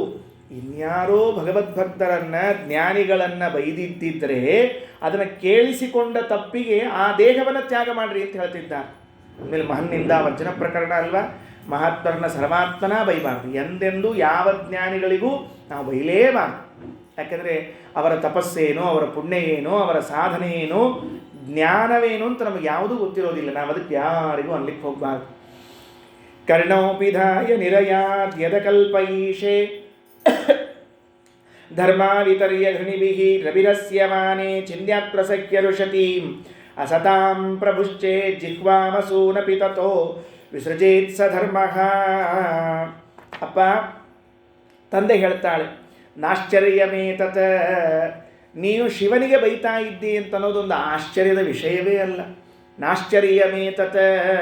ಯಾಕೆ ಆಶ್ಚರ್ಯ ಅಲ್ಲ? ಯದಸತ್ಸು ಸರ್ವದಾ ಮಹದ್ವಿನಿಂದ ಕುಣಪಾತ್ಮವಾದಿಷು. ದೇಹವನ್ನೇ ನಾನು ಅಂತ ತಿಳಿದುಕೊಂಡು ದೇಹಕ್ಕೆ ಆದ ಮಾನಾಪಮಾನಗಳನ್ನು ನನಗಾದ ಮಾನಾಪಮಾನಗಳು ಅಂತ ತಿಳಿದುಕೊಂಡು ಕೂತಿದ್ದಾರಲ್ಲ, ಇಂಥವರು ದೊಡ್ಡವ್ರನ್ನ ಬೈಯೋದ್ರು ಏನು ಅರ್ಥವೇ ಇಲ್ಲ, ಅದೇನು ಆಶ್ಚರ್ಯಪಡೋ ಕಾರಣ ಇಲ್ಲೇ ಇಲ್ಲ. ಸತಿ ಹೇಳಿದ ಮಾತೇನು, ದೇಹವನ್ನೇ ನಾನು ಅಂತ ತಿಳಿದುಕೊಳ್ಳಬೇಡರಿ, ದೇಹ ನೀವಲ್ಲ, ದೇಹ ಬೇರೆ ನೀವು ಬೇರೆ. ಒಂದು ದಿವಸ ಈ ದೇಹವನ್ನು ಇಲ್ಲಿಯೇ ಬಿಟ್ಟು ಹೋಗ್ತೀವಿ, ಮತ್ತೊಂದು ಚಲೋ ದೇಹ ಸಿಕ್ಕಾಗ ಬಂದು ಸೇರ್ಕೊಳ್ತೀವಿ ನಾವು, ಅಷ್ಟೇ ಕೆಲಸ, ಎಂದೆಂದೂ ಅಲ್ಲ. ನಿನ್ನೆ ಹೇಳುವಾಗ ರಹುಗಣನ ಹೆಸರನ್ನು ಹೇಳಿದ್ನಲ್ಲ, ಅದೇ ರಹುಗಣ ಮಹಾರಾಜ ಪಲ್ಲಕ್ಕಿಯಿಂದ ಕೆಳಗಿಳಿದಾಗ ಜಡಭರ್ತರಿಗೆ ಒಂದು ಮಾತು ಹೇಳ್ತಾರಂತೆ, ಸ್ವಾಮಿ ಎಂಥ ಹುಚ್ಚು ನಾನೆಲ್ಲಾದರೂ, ಏನು ದೇಹಕ್ಕೆ ಆದ ಗಾಯವನ್ನು ಪೆಟ್ಟನ್ನು ನನಗಾದದ್ದು ಅಂತ ತಿಳಿದುಕೊಂಡೆ ಅಂತ. ಅದಕ್ಕೊಂದು ದೃಷ್ಟಾಂತ ಕೊಡ್ತಾನೆ. ಹೆಂಗೆ ಪೆಟ್ಟಾಗೋದೆಲ್ಲ ದೇಹಕ್ಕೆ, ಅಂದ್ಕೊಳ್ಳೋದೆಲ್ಲ ಜೀವ ತನಗೆ ಅಂತ ಅಂದ್ಕೊಳ್ತದಂತೆ. ದೃಷ್ಟಾಂತ ಹೆಂಗಿದೆ, ಒಲೆ ಮೇಲೆ ಮನೆಯಲ್ಲಿ ಅಡುಗೆ ಮಾಡುವಾಗ ಗ್ಯಾಸ್ ಮೇಲೆ ಒಂದು ಪಾತ್ರೆ ಇಟ್ಟಿರ್ತಾರೆ, ಪಾತ್ರೆ ಇಟ್ಟು ನೀರು ಹಾಕಿ ಅಕ್ಕಿ ಹಾಕಿರ್ತಾರೆ. ಅನ್ನ ಮಾಡೋ ಕ್ರಮ ನೋಡ್ರಿ, ನೀವೆಲ್ಲ ಅನ್ನ ಅಡುಗೆ ಮಾಡ್ತೀರಿ, ನಿಮ್ಮ ಕಲ್ಪನೆ ಇರ್ತದೆ. ಅಂದರೆ 3 ಲೋಟ ನೀರು ಹಾಕಿ 1 ಲೋಟ ಅಕ್ಕಿ ಇಡು ಅಂತ ಹೇಳ್ತಾರಲ್ಲ ಮನ್ಯಾಗ, ಹಂಗೆ ಮಾಡ್ತಿರ್ತಾರೆ. ಮಾಡ್ಲಿಕ್ಕೆ ಇಟ್ಟಾಗ ಏನಾಗಿರ್ತದೆ ಅಂದರೆ, ಕೆಳಗೆ ಗ್ಯಾಸ್ ಹೊತ್ತಿರ್ತಾರಲ್ಲ, ಅದು ಎಲ್ಲಿ ಬಂದಿರ್ತದೆ ಅಂತಂದರೆ ಆ ಭಾಂಡಿಗೆ ತಾಕ್ತಿರ್ತದೆ ರೀ. ಭಾಂಡಿ ಸುಮ್ಮ ಕೂತಿರ್ತದೆ, ಹಿಂಗೆ ಗಪ್ಪು ಕೂತ, ಅದೇನು ಮಾಡಂಗಿಲ್ಲ ರೀ. ಒಳಗೆ ನೀರು ಅಕ್ಕಿ ಏನಿರ್ತದೆ ನೋಡ್ರಿ, ಅದು ಟಕ ಟಕ ಟಕ ಟಕ ಕುದುರೆಗೆ ಶುರು ಮಾಡ್ತದಲ್ವ. ಅದಕ್ಕೆ ಸ್ಥಾಲ್ಯಾಗ್ನಿತಾಪ ಪಯಸೋಹಿತಾಪಹ ತತ್ತಾಪಸೋ ತಂಡುಲಗರ್ಭರಂದಿಹಿ. ಆ ಪಾತ್ರೆಗೆ ಹತ್ತಿದ ಬಿಸಿಯಿಂದ ಒಳಗಿರುವಂತಹ ನೀರು ಹಾಗೂ ಅಕ್ಕಿ ಕುದಿಯುವಂತೆ ನಮಗೆ ಬೈದದ್ದು ಅಂದದ್ದು ಈ ದೇಹಕ್ಕೆ, ಇದಕ್ಕೆ. ಆದರೆ ಒಳಗಿರುವ ಜೀವ ಇರ್ತಲ್ಲ, ಅದು ವಿಲಿ ವಿಲಿ ಎತ್ತಿರ್ತದಂತೆ. ಎಷ್ಟು ವಿಚಿತ್ರ, ಸಂಬಂಧವೇ ಇಲ್ಲ. ಬಿಸಿ ತಾಗಿದ್ದು ಯಾವುದಕ್ಕೋ, ಕುದಿತಾ ಇರೋದು ಇನ್ನೊಂದು ಯಾವುದಕ್ಕೋ.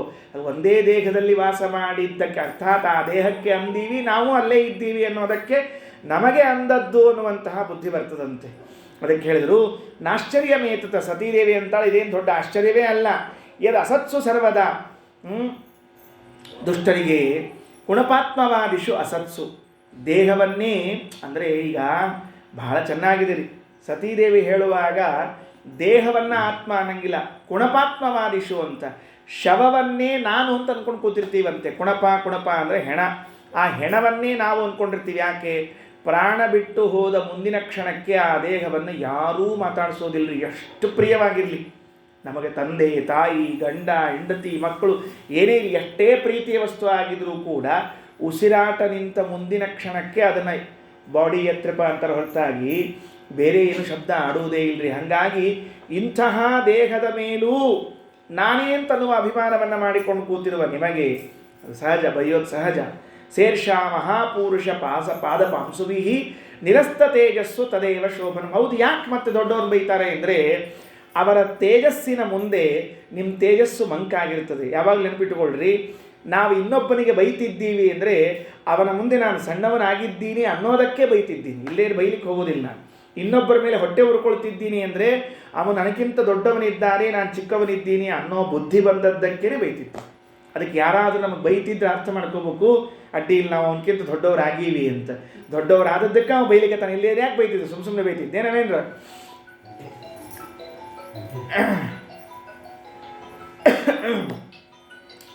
ನಿರಸ್ತ ತೇಜಸ್ಸು ತದೇವ ಶೋಭನಂ. ನಮ್ಮ ತೇಜಸ್ಸು ಅವರ ಪಾದಧೂಳಿಗೂ ಸಮ ಅಲ್ಲಂತೆ. ಸತೀದೇವಿ ಹೇಳ್ತಾರೆ, ನೋಡು ದಕ್ಷ ಪ್ರಜಾಪತಿ, ನೀನು ನಮ್ಮ ಮನೆಯವರು ರುದ್ರದೇವರಿದ್ದಾರಲ್ಲ, ಅವರ ತೇಜಸ್ಸಿನ ಮುಂದೆ, ಅವರ ಪಾದಧೂಳಿಯ ಮುಂದೆ ನಿನ್ನ ತೇಜಸ್ಸು ಏನೂ ಅಲ್ಲ. ಅಂಥದ್ದು ಯಾಕೆ ಹೇಗೆ ಮಾಡ್ತಾ ಇದ್ದಿ? ಹೌದು, ನೀನು ಬೈದ ಮಾತ್ರಕ್ಕೆ ಅವ್ರಿಗೇನಾದರೂ ಮನಸ್ಸಿಗೆ ವಿಕಾರ ಆಗ್ತದೆ ಅಂತ ತಿಳ್ಕೊಂಡಿದ್ದೀಯ? ಅವರ ಜ್ಞಾನಿಗಳು ಎಂದೆಂದೆಂದೂ ವಿಕಾರ ಮಾಡಿಕೊಳ್ಳುವುದಿಲ್ಲ. ಸರ್ವೇ ಪ್ರಯಾಸ ಅಭವನ್ ವಿಮೋಘಾಘ ಕೃತಾ ದೇವಗಣೇಶು ದೈತ್ಯೈಃ ಕೃಷ್ಣಾನುಕೂಲೇಶು ಯಥಾ ಮಹತ್ಸು ಕ್ಷುದ್ರೈಃ ಪ್ರಯುಕ್ತ ಋಷತೀರುಕ್ಷವಾಚಃ. ದೃಷ್ಟಾಂತ ಕೊಡ್ತಾರೆ. ಮಹನ್ನಿಂದ ಮಾಡಬಾರ್ದು, ಮಹನ್ನಿಂದ ಮಾಡಿದ್ರೆ ಅದನ್ನು ಕೇಳಲಿಕ್ಕೆ ಹೋಗಬಾರ್ದು. ಕಿವಿಗೆ ಕೈ ಇಟ್ಟುಕೊಂಡು ಎದ್ದೋಗ್ಬಿಡಬೇಕು, ಇಲ್ಲ ನಾಲಿಗೆ ಕತ್ತರಿಸಬೇಕು, ಇಲ್ಲ ದೇಹವನ್ನೇ ಕಳ್ಕೊಳ್ಬೇಕು ಅಂತ ಇಷ್ಟು ಹೇಳಿ ಮಹನ್ನಿಂದ ಮಾಡೋದು ಅವರ ಸ್ವಭಾವ. ಯಾಕೆ ಅಂದರೆ ತಾವು ದೊಡ್ಡವರು ಅಂತ ಭ್ರಾಂತಿಯಿಂದ ತಿಳ್ಕೊಂಡಿರ್ತಾರೆ, ಅದಕ್ಕಾಗಿ ಇನ್ನೊಬ್ಬರು ನಿಂದನೆ ಮಾಡ್ತಿರ್ತಾರೆ. ಆ ದೊಡ್ಡವರನ್ನ ನಿಂದಿಸಿದರೂ ಕೂಡ ಅವರಿಗೆ ಏನೂ ಹತ್ತೋದಿಲ್ಲ, ಅದು ಮನಸ್ಸಿಗೆ ಆಗೋದೇ ಇಲ್ಲ. ಯಾಕೆ? ಅದಕ್ಕೊಂದು ದೃಷ್ಟಾಂತ ಕೊಡ್ತಾರೆ. ಹೇಗೆ ದೇವತೆಗಳ ಮೇಲೆ, ಭಗವದ್ಭಕ್ತರಾದ ದೇವತೆಗಳ ಮೇಲೆ ದೈತ್ಯರು ಎಷ್ಟು ರೀತಿಯಿಂದ ದಾಳಿ ಮಾಡಿದರೂ, ಆಯುಧಗಳನ್ನು ಹಾಕಿದರೂ ಕೂಡ ಅದೆಲ್ಲ ವ್ಯರ್ಥ ಆದವು. ಯಾಕೆ? ಹರಿಭಕ್ತರಾದದ್ದರಿಂದ ಅವರ ಮೇಲೆ ಈ ದೈತ್ಯರು ಎಷ್ಟೇ ದಾಳಿ ಮಾಡಿದರೂ ಕೂಡ ಒಂದು ದಿವಸವೂ ಅವರಿಗೆ ಬಾಧಕವಾಗಲಿಲ್ಲ. ಹಾಗೆ ನಾವು ಏನು ಬೈದರೂ ಕೂಡ ಮಹಾತ್ಮರಿಗೆ ಮನಸ್ಸಿಗೆ ಹತ್ಕೊಳ್ಳಿಕ್ಕೆ ಆಗೋದೇ ಇಲ್ಲ. ಲೌಕಿಕ ಒಂದು ಕಥೆ ಹೇಳಿರ್ತೀನಿ. ಏನು ಕಥೆ ಅಂದರೆ, ಈ ಬುದ್ಧ, ನಮ್ಮ ಭಾರತದಲ್ಲಿ ಬುದ್ಧರು ಅನೇಕ ಮಂದಿ ಆಗಿ ಹೋಗ್ಯಾರೆ, ಎಲ್ಲರಿಗೂ ಬುದ್ಧರಂತೆ ಕರೀತಿರ್ತಾರೆ. ಬುದ್ಧ ಆತ ತನ್ನ ಅಣ್ಣ ಅಥವಾ ಅಣ್ಣನ ಮಗ ಆನಂದ ಅಂತ ಒಬ್ಬ ಇದ್ದ.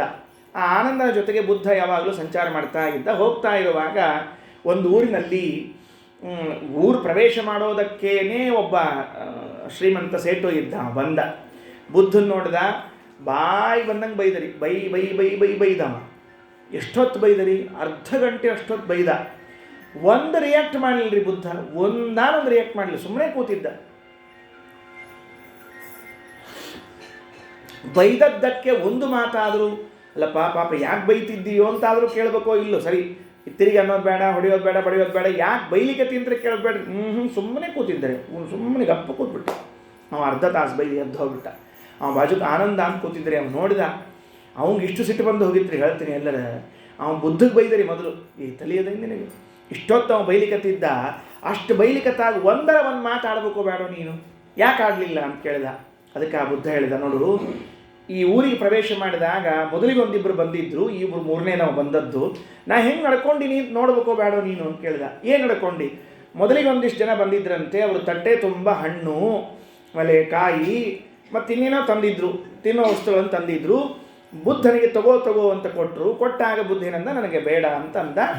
ಬೇಡ ಅಂತಂದದ್ದಕ್ಕೇನಾಯಿತು ಅಂದರೆ ಅದನ್ನು ಅವರು ತಿರುಗಿ ತೊಗೊಂಡು ಹೋಗ್ಬಿಟ್ರು. ಯಾಕಂದ್ರೆ ನೀವು ಬೇಡ ಅಂದಮೇಲೆ ಏನು ಮಾಡಲಿ ಬರ್ತಾ ಇನ್ನಂತ ತಾವ ತಂದ ಹಣ್ಣು ಕಾಯಿ ಏನೇನಿದ್ವೋ ಎಲ್ಲರೂ ತಗೊಂಡು ಹೋದರು. ಹೌದೋ ಅಲ್ಲೋ?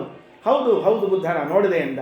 ಹಾಗಾದರೆ ಅವರು ಹೇಗೆ ಹಣ್ಣು ಕಾಯಿ ತಂದಾಗ ನಾನು ಬೇಡ ಅಂತಂದದ್ದಕ್ಕೆ ತಿರುಗಿ ತಗೊಂಡು ಹೋದರು, ಹಾಗೆ ಇವನೂ ಇಷ್ಟೊತ್ತು ಬೈದದ್ದಕ್ಕೆ ನನಗೆ ಬೇಡ ಅಂತ ನಾನು ಅಂದ್ಕೊಂಡಾಗ ತಂದವ ಏನು ಮಾಡಿದ ಅಂದರೆ ತಾನೇ ತಗೊಂಡು ಹೋದ, ನನಗೇನಾಗಬೇಕಾಗಿದೆ ಅಂತ ಕೇಳಿದ್ದಂತೆ. ಅದಕ್ಕಾಗಿ ನಾವು ಯಾರಿಗಾದರೂ ಬೈಯೋ ಕಾಲದಲ್ಲಿ ವಿಚಾರ ಮಾಡಬೇಕು, ಇವು ರಿಟರ್ನ್ ಗಿಫ್ಟಾ ಅಥವಾ ಅಲ್ಲೇ ಇರ್ತಾವ ಅಂತ. ಅವ್ರು ಬೈಯೋರು ಸುಮ್ಮನೆ ಕೂತಿದ್ರು ಅಂತ ಇಟ್ಕೊಳ್ರಿ, ಅದು ರಿಟರ್ನ್ ಗಿಫ್ಟ್ ಅಂತ ಇರ್ತಾರೆ, ಸುಮ್ಮನೆ ಹೊಳ್ಳಿ ಬರ್ತದೆ ನಮಗೆ. ಅದಕ್ಕೆ ಸರ್ವಾತ್ಮ ಬೈಲಿಕ್ಕೆ ಹೋಗಬಾರ್ದು. ಅದೇ ಮಾತು ಹೇಳಿದ, ಅವ್ರು ಎಂದೂ ಕೂಡ ಜ್ಞಾನಿಗಳು ಬೈದಾಗ ಏನು ಮಾತಾಡ್ಲಿಕ್ಕೆ ಸುಮ್ಮನೆ ಇರ್ತಾರೆ. ಯಾಕೆ? ಅವರು ತಗೊಳ್ಳಿಲ್ಲ, ಅವರು ಸ್ವೀಕಾರ ಮಾಡಲಿಲ್ಲ ಅಂದರೆ ತಂದವನು ತಿರುಗಿ ತೊಗೊಂಡು ಹೋಗಬೇಕು. ನಾವು ಬೈಯೋ ಕಾಲಕ್ಕೆ ವಿಚಾರ ಮಾಡಬೇಕು, ನಾನು ಅವ್ರಿಗೆ ಬೈದಿನಿ ಅಂತ ಸಮಾಧಾನ ಮಾಡ್ಕೋಬೇಡ್ರಿ. ಅವರು ತಗೊಳ್ಳಿಲ್ಲ ಅಂದರೆ ಹಿಂದೆ ಬರ್ತದೆ. ಹಿಂದಕ್ಕೆ ಮನಿ ಆರ್ಡ್ರ್ ಬರ್ತಿದ್ವು ರೀ, ಈಗೇನು ಮನಿ ಆರ್ಡ್ರ್ ಬರೋದಿಲ್ಲ. ಈಗ ಹಿಂದಕ್ಕೆ ಮನಿ ಆರ್ಡ್ರ್ ಬರ್ತಾ ಇದ್ದರೆ ಆ ಅಡ್ರೆಸ್ನಲ್ಲಿ ಇದ್ದವರು ತೊಗೊಂಡ್ರೆ ಅದು ಅವ್ರಿಗೆ ಮುಟ್ತಿತ್ತು.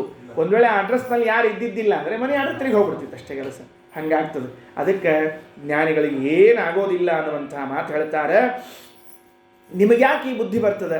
ದೊಡ್ಡವರನ್ನು ಬೈಯೋ ಬುದ್ಧಿ ನಿಮಗೆ ಯಾಕೆ ಬರ್ತದೆ ಅಂತ ಕೇಳಿದ್ದಕ್ಕೆ, ವಿದ್ಯಾ ತಪೋ ವಿತ್ತ ವಪುರ್ವಯಃ ಕುಲೈಃ ಸತಾಂ ಗುಣೈಃ ಷಡ್ಭಿರಸತ್ತಮಾದಮೈಃ ಸ್ಮೃತೌ ಹತಾಯಾಮ್ ಅಭಿಮಾನದೃದೃಶಃ ತಪ್ತಾನ ಪಶ್ಯಂತಿ ಹಿ ಧಾಮ ಭೂಯಶಾಂ.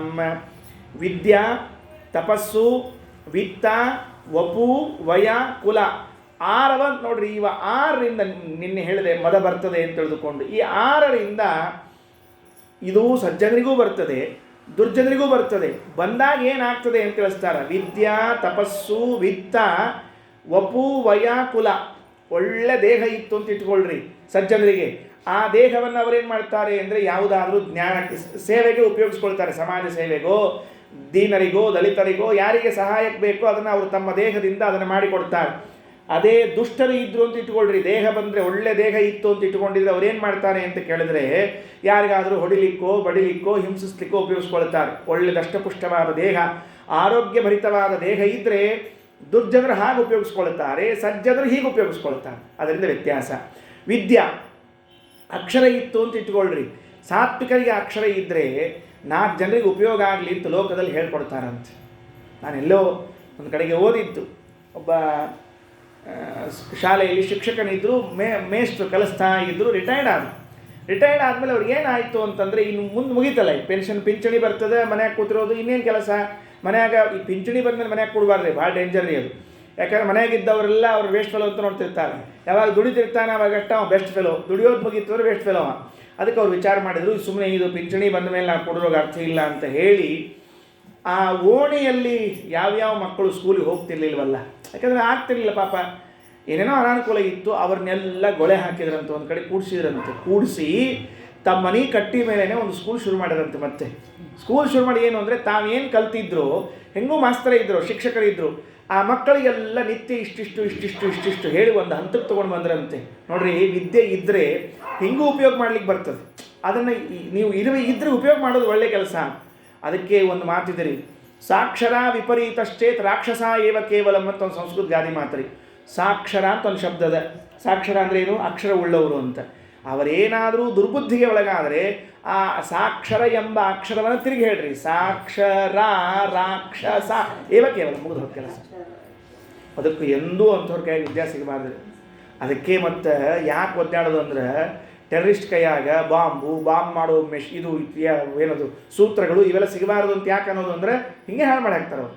ಅದಕ್ಕೆ ಹೇಳಿದ್ರು, ವಿದ್ಯಾ ತಪಸ್ಸು ವಿತ್ತ, ದುಡ್ಡಿದ್ರೆ ವಪುಹು ದೇಹ ವಯಃ, ದೇಹದ ಕಸು ಇದ್ದರೆ ವಯಸ್ಸಿದ್ಬಿಟ್ರೆ ಮುಗದೇ ಹೋಯ್ತು ಕುಲ, ಇವುಗಳು ಷಡ್ಭಿಹಿ ಸತಾಂ ಗುಣೈಹಿ, ಸಜ್ಜನರಲ್ಲಿದ್ದರೆ ಒಳ್ಳೆ ಕೆಲಸ ಆಗ್ತದೆ, ದುರ್ಜನರಲ್ಲಿ ಬಂದರೆ ಇದು ಕೆಲಸವನ್ನು ಕೆಡಿಸ್ತದೆ ಅಂತ ತಿಳಿದುಕೊಂಡು ಹೇಳ್ತಾರೆ.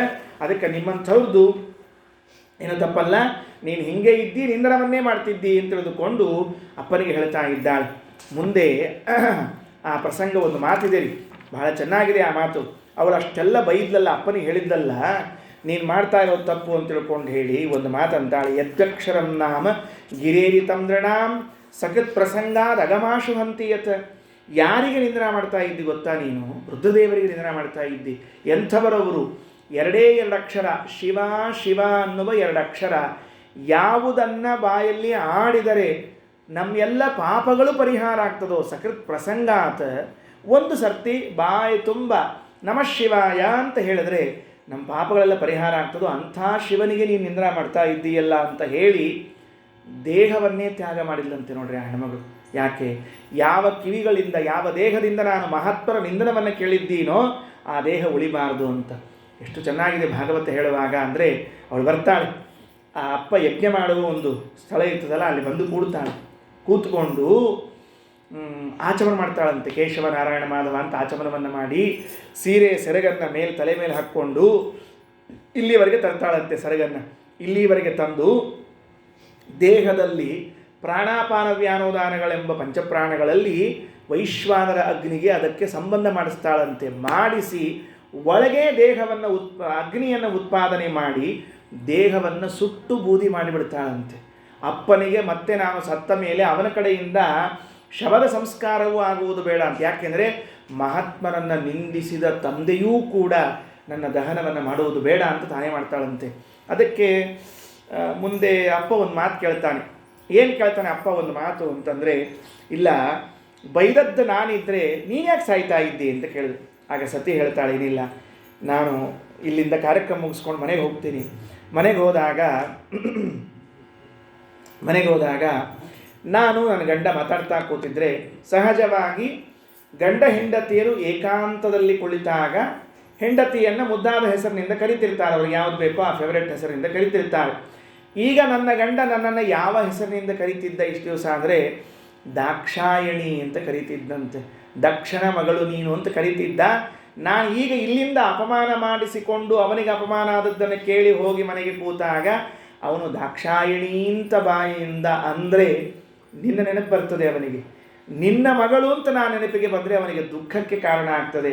ನನ್ನ ಗಂಡನಿಗೆ ಅಷ್ಟೂ ದುಃಖ ಕೊಡಲಿಕ್ಕೆ ನಾನು ತಯಾರಿಲ್ಲ, ಆದ್ದರಿಂದ ನಿನ್ನಿಂದ ಬಂದ ಈ ದೇಹವೇ ಬೇಡ ಅಂತ ಹೇಳಿ ದೇಹವನ್ನೇ ಸುಟ್ಟು ಹಾಕಿಲ್ಲಂತೆ. ಎಂತಹ ಮಹನ್ನಿಂದ ವರ್ಜನ ನೋಡ್ರಿ. ದೊಡ್ಡವರಿಗೆ ನಿಂದನೆ ಮಾಡಬಾರದು ಅನ್ನೋದಕ್ಕೆ ಇದಕ್ಕಿಂತ ಹೆಚ್ಚಿನ ಬೇಕಾಗೇ ಇಲ್ಲ. ಅದಾದ ಮೇಲೆ ರಹುಗಣ ಮಹಾರಾಜನ ಮಾತು, ನವಿಕ್ರಿಯಾಯ ವಿಶ್ವಸಹೃತ್ ಸಕಸ್ಯ ಸಾಮ್ಯೇನ ರೀತಾಭಿವತೆ ತವಾಪ ಮಹದ್ವಿಮಾನ ಸ್ವಕೃತಾಧಿ ಮಾದೃಕ ದಕ್ಷತ್ಯ ದೂರಾಳಪಿ ಶೂಲಪಾಣಿ.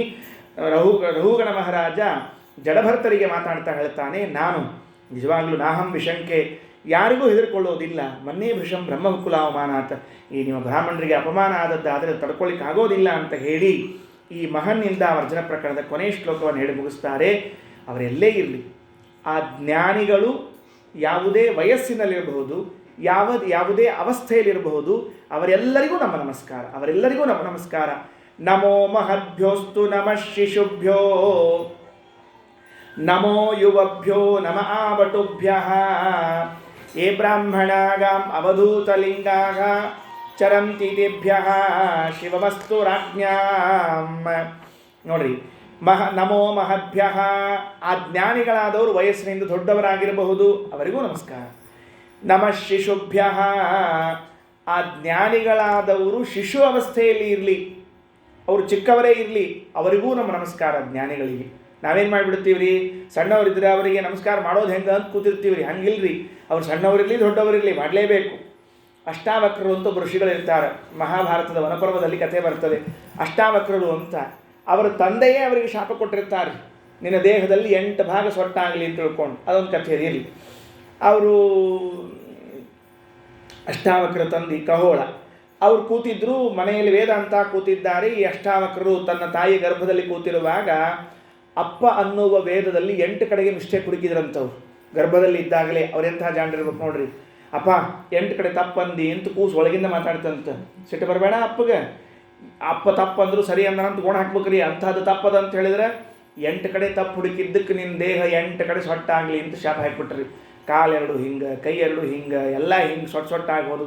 ಹುಟ್ಟು ಕೂಸು ಬೇಜಾರಾತ್ರಿ ಅಪ್ಪಗೆ. ಸಿಟ್ಟಿನ ಭರದಾಗ ಶಾಪ ಕೊಟ್ಟಿದ್ನಲ್ಲ, ಆಮೇಲೆ ಬೇಜಾರಾಯ್ತು. ಮುಂದೇನಾಯ್ತು ಅಂದರೆ ಅವರಪ್ಪ ಒಂದು ಕಡೆಗೆ ಜನಕ ಮಹಾರಾಜನ ಆಸ್ಥಾನಕ್ಕೆ ಹೋಗಿದ್ದ.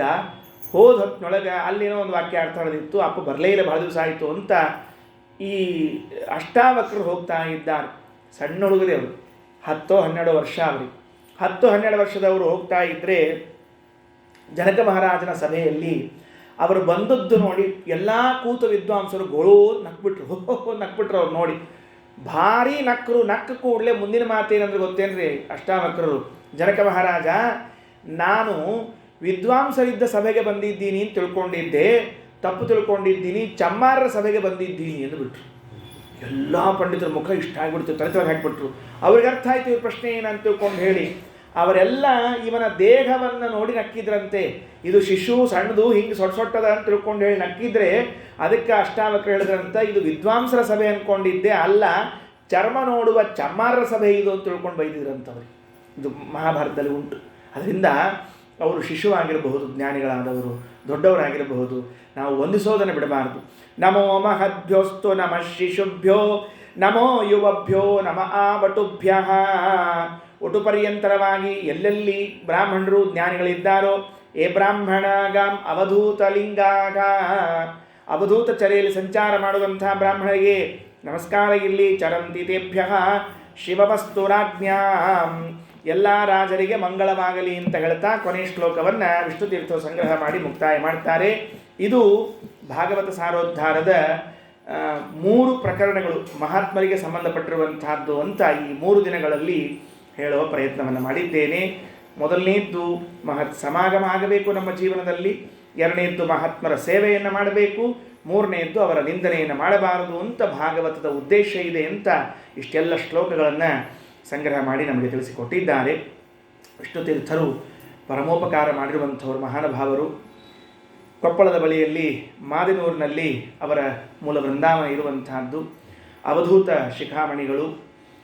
ಅವರು ಅವರೇ ಅವರ ಶಿಷ್ಯರು ಅವರಿಗೆಲ್ಲ ಹೇಳುವಾಗ ಅನೇಕ ಮಾತುಗಳನ್ನು ಹೇಳ್ತಾರೆ. ಹಿಂದಿನ ಜನ್ಮದಲ್ಲಿ ವಿಷ್ಣು ತೀರ್ಥರು ಸಾಕ್ಷಾತ್ ಜಯತೀರ್ಥರ ಶಿಷ್ಯರಾಗಿ ಹುಟ್ಟಿದವರಂತೆ. ಶ್ರೀಮದ್ ಟೀಕಾಕೃತ್ಪಾದರು. ಆ ಟೀಕಾಕೃತ್ಪಾದರ ಮುಂದೆ ಪಾಠಕ್ಕೆ ಕುಳಿತಿರುವ ಅನೇಕ ಶಿಷ್ಯರಲ್ಲಿ ಇವರೂ ಒಬ್ಬರು. ಅಂದರೆ ಪೂರ್ವಾಶ್ರಮದಲ್ಲಿಗೆ ಜಯತೀರ್ಥರ ಶಿಷ್ಯರಾಗಿ ಜ್ಞಾನ ಸಂಪಾದನೆ ಮಾಡಿ ಮತ್ತೆ ಹುಟ್ಟಿ ಬಂದಾಗ ಜಯತೀರ್ಥಾಚಾರ್ಯರು ಅಂತ ಹೆಸರಿಟ್ಟುಕೊಂಡು ಅವರೇ ಅವಧೂತ ಶಿರೋಮಣಿಗಳು. ಭಾಗವತದ ಸಾರೋದ್ಧಾರ ಬರೆದು 30 ಪ್ರಕರಣಗಳಲ್ಲಿ ಎಲ್ಲ ವಿಷಯವನ್ನು ಸಂಗ್ರಹ ಮಾಡಿ ಕೊಟ್ಟಿದ್ದಾರೆ. ತುಂಬ ಅದ್ಭುತವಾದದ್ದು. ಭಗವಂತನ ಸಾಕ್ಷಾತ್ಕಾರ ಆಗಿರುವಂತಹ ಮಾತುಗಳು. ಅವರಿಗೆ ವೈರಾಗ್ಯ ಬಂದದ್ದೇ ಭಾರಿ ವಿಚಿತ್ರ ಅಂತೆ. ನಮಗೆ ಎಂದೂ ವೈರಾಗ್ಯ ಬರೋಂಗಿಲ್ಲ ರೀ. ಬೈಸ್ಕೊಂಡು ಇಟ್ಕೊಂಡಿರ್ತೀವಿ, ಒಟ್ಟ ವೈರಾಗ್ಯ ಬರೋದಿಲ್ಲ ನಮಗೆ. ಅವರು ತಮ್ಮ ಮನೇಲಿ ತಾವು ಊಟ ಮಾಡಿ ತಾಂಬೂಲ ಹಾಕ್ಕೊಂಡು ಮಂಚದ ಮೇಲೆ ಮಲಗಿದ್ರಂತೆ. ಹೆಂಡತಿ ತಾಂಬೂಲ ಕೊಡ್ತಿದ್ಲಂತೆ. ದಾರಿಯಲ್ಲಿ ಹೋಗುವಾಗ ಒಬ್ಬ ಭಿಕ್ಷುಕ, ಅವಾಗೆಲ್ಲ ಭಿಕ್ಷುಕರು ಹಾಡು ಹಾಡಿದ್ರು, ಪುರಂದರದಾಸರ ಹಾಡು, ಕನಕದಾಸರ ಹಾಡು ಇವನ್ನೇ ಹಾಡ್ತಾ ಹೋಗ್ತಿರಬೇಕು.